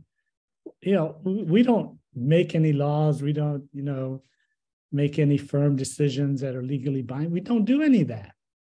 So why do we need to keep these audio recordings? Mm-hmm. I have audio recordings of everything from 2011 on. I can put them on disk and put them into the archives, and you'll have them. I could even notate where things start on an agenda if you wanted me to, so that anybody who wants to go through it can especially see the CDPs and hear what was said. The CDPs, that's all the Planning Commission. You know, what was said in your meetings about their CDP group. But what really matters is what the Planning Commission does ultimately, not what we recommend one way or another. The Planning Commission has legal obligations, you know, to keep information, to make their decisions, defend them. We don't. So I don't think saying I have that. You don't have to keep it because I have it. If that's the other point. That's the other point I wanted to make. You will have these. You have these. You're going to keep them. Yeah. Why do we need to keep them on the website and use up all this space when nobody seems to want to listen to them? Yeah. So Don posed the question to me recently, right, as to what can we get rid of, and I was, you know, we had a little bit of communication on it, but I really was not knowing how far back we should go, or, you know, it's good that we're in a meeting that we can decide on this. Okay. So is there a certain date where we say, okay, everything from 2018, from January 1, 18 back, we can get rid of so that we have more room on our website? If Mary still has that information on her disk or on her whatever, we're safe in case we ever needed to go back to some kind of a meeting. Yeah, and if somebody wants it, they can email and ask, and we can dig it up and send it over. I don't see any reason to keep anything from before the YouTube ones. Personally, I think 3 years is plenty. Going back. So when did we start YouTube? Whenever the pandemic started. March 2020, presumably. Yeah, something like that. So it's been, almost 2 years, or a little bit over 2 years now. 2.5. And they're all still there, but that's fine. That that's not on us, the storage. That's on YouTube, and they're willing to do that. So right. But all the stuff that's in excess that we have on the website, can that be stored off-site somehow, or with Mary, or in a hard drive or something? I don't know. How does that work? Sounds like. Well, Mary, You already have it, or you need He already has them. So Okay. we got them. Matter of fact, we got them from her to put them on the website. Yeah, and if I didn't do want that. to- Back when if Okay. you want to delete minutes, you can do that too, because I have all the minutes back to 1992 or 3 when this minutes. started. The minutes can't be Minutes are fine. can't We be a can use relevant them there, amount of but this is data. a very small little. Very text little file. space. It's the audio Don's getting at, Audio. right? Right. Hey. Tom, do you any reason why You Don want shouldn't get rid of as it? a member of the public, you want to say something? Yeah, I do. I think Don's makes a very good point. When we started putting things onto YouTube a few years ago, it was debatable on the council whether we should do that or not. We decided to do it, and it turned out to be a great thing, and thousands of people have seen it there. And even if we only got 29 views last month, you know, that's 29 views you probably wouldn't have gotten on our website alone. Putting the sound up on the website is useless when you already have a video up on YouTube. Also, when we record on Zoom, there's, I don't know if Don's noticed this, but there's an audio track that you can save as well as the video track. And the audio track is something that we could, you know, save, give the link to Mary. Mary could just save the link to that, or save the file and keep it offline. We don't have to have that on the website. As far as minutes go, I think going back maybe 2 years on minutes, kind of on a rolling basis, and just put a note at the bottom saying minutes for years before this are available by contacting Mary Moberg. I think that would be fine and good. And they're also, I believe, Mary, you also share those with the county, don't you? So No. there's no, they're not? Okay. No. But there should be a library, and, you know, God forbid Mary ever has a fire and everything burns down. But Right there's your library, plus yeah. Huge. So it's a little bit fragile, but I don't think anybody's going to go back 20 years and see what GMAC thought about a CDP that was pending back then. Yeah. You know, and it is interesting. Robert and I and other members of the council have had to go back into the minutes for 10 or 15 years back at times to see what the discussion was leading up to something and what led to a decision that our policy that the council was doing. So it is valid to keep these in some form, but they don't have to be on the website. And if the website directs people to Mary as another source, I think that's fine. So that's, and one more thing I'll mention is you started the meeting tonight talking about when we'll go back to physical meetings. That, I think, Don, represents a big headache for you. Because when you go back to physical meetings, it's going to be extremely difficult to do Zoom unless everybody at the physical meeting has a laptop in front of them. So that's something that Don and I talked about 2 years ago, I think, and we never kind of resolved it because we didn't have to. I would encourage the council to continue doing the online meetings because they're much more accessible time-wise for people and physically for people, as well as, you know, if you ever do have a physical meeting, you get 1 or 2 people present at it and have the rest of the council online, which I think Henry and other people would prefer when they have some familial responsibilities at home. So yeah. I would tie that decision of what you're talking about into the future and the past. But really the present with a little fuzziness around it is the part that needs to be online, if anything. Good, thanks for that input. So how does that help Don further now? Can we say a date, Don, that we say, okay, all this comes off the website? I don't see any reason to keep any of the audio, and I don't see any reason to delete any of the minutes. Like there's no need to get rid of the minutes, right? And is there any? That may be true. I don't see any problem with keeping them, and I don't see any reason to keep the audio. Seems like because they take up so little space, right? The minutes. Yeah, that's a very small little text files. It's nothing. Yeah. Seems like scrap all the audio, leave all the minutes. Seems like a pretty clear cut. Okay. So if you want to go back to the beginning of our YouTube channel, that was in May of 20. Yeah, seems like plenty. Yeah, it's been over 2 years. Again, if they need the audio, they can ask. Get it for them. That seems like that's never going to happen. Okay. So the general consensus, I can delete the audio files. Sounds like it. Yeah. Anybody have an objection to that? Nope. Okay. Not after what I've heard. I defer to the Telecommunications Committee members. Okay. Okay, so I'll proceed to do that. Okay. Great. And then you can go on with the Thanks, migration, Don. right, Don? Yes. Okay. Fantastic. Good. We solved that. Anything else under telecommunications? No? Okay. Water ad hoc committee, that's Don, Melissa, and I. We did not meet this past month.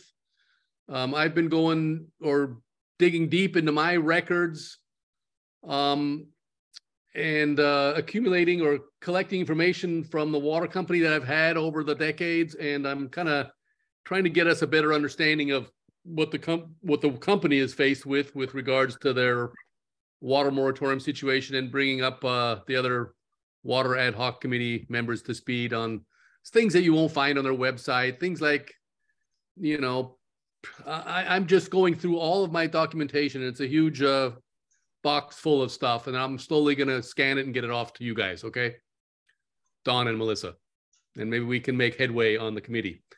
Okay. That's all I have on that. So we have a permit review assignment, and that is Coastal Development Permit 2019. It looks like there's a variance involved, 2019-0001 Abels. This was something we handled back in 2019 or 2020. So it's not going to be that much to cover. We maybe don't even have to walk it and see it unless it's going to be new council members that handle this. But do we have any volunteers to review this assignment here, this CDP assignment? Anybody want to volunteer on that? I can do it. Okay, I'll do that with you, Henry. Great. Okay. So Administrative Secretary Mulbert's report. I worked 17.62 hours in November. Materials were $1.56 for a total of $309.99. I have yet to receive my October check from the county. It's about a week and a half to 2 weeks overdue. Okay. I contacted the county again. Okay. Okay, what'd they say? And it's forthcoming, Mary. Okay. Okay. I just need to pay bills in December. I know. It'd be pleasant. Okay. I did check in with him. Okay. Thank you. What do we got left here? We got next month's meeting. Do we know what date that's going to be? The 5th of January, and council members' comments. I do believe that Mr. Evans had something to say tonight. Council member comments. Oh, I skipped right over it. Okay. I thought that was just devoted to you, Mary. We want to hear more from Kevin. Yes. I'll just report that we had a great lighted truck parade. We had 17 entries. We had one coming as far from Fort Bragg. So it was very well received, and we're looking forward to doing another one this next year. Okay. Same time, same place. Mm-hmm.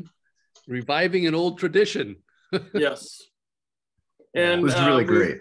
We want to thank the hotel owners for opening up their back parking lot. We got a lot of positive comments about people pulling their vehicles behind the hotel, and the spectators were able to walk up and view the floats and talk to the participants. So that was really a nice addition.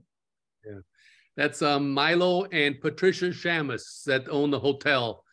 And we got in contact with them, and they were a little concerned about their deck area. But in the past years, some of you might remember where we had an MC and everything on the deck announcing the parade and the different floats going by. So we're hoping that in the coming year, Kevin and I and others, that we can get them more involved and having it to be even more of a parade. So those owners are integral to that whole thing. So I'm glad they did participate with at least the backyard. So we wanted to give them a shout out, Milo and Patricia Shamus. Okay. Really great photographs on the ICO. Thumbs up on that. It's really Right nice. on. It's nice. Yeah. Yeah. Okay, well, who's gonna make the motion to adjourn without Melissa around? I move to adjourn. Okay, Second. Dan seconds. Okay, let's vote on that, I guess, or do we need to? Dan? Aye. Okay, Don, Aye. Kevin, Aye. Henry, Aye. Robert, aye. Okay, thanks, you guys. Good night, guys. Nice seeing Good you. night, Tom. Okay. 27. Good night, Mary. Good night. Have a wonderful Good night, David. Christmas. Happy Christmas, everybody. Yeah, Thank you happy all. holidays, everybody. And to you. Okay, And Hanukkah. And Hanukkah. see you. Thank you. And Kwanzaa. Man, you guys are really patient. I think, thank you all. Okay, Bye-bye. Yeah. take care. Bye-bye. Thanks, everybody. Have a good night. Okay.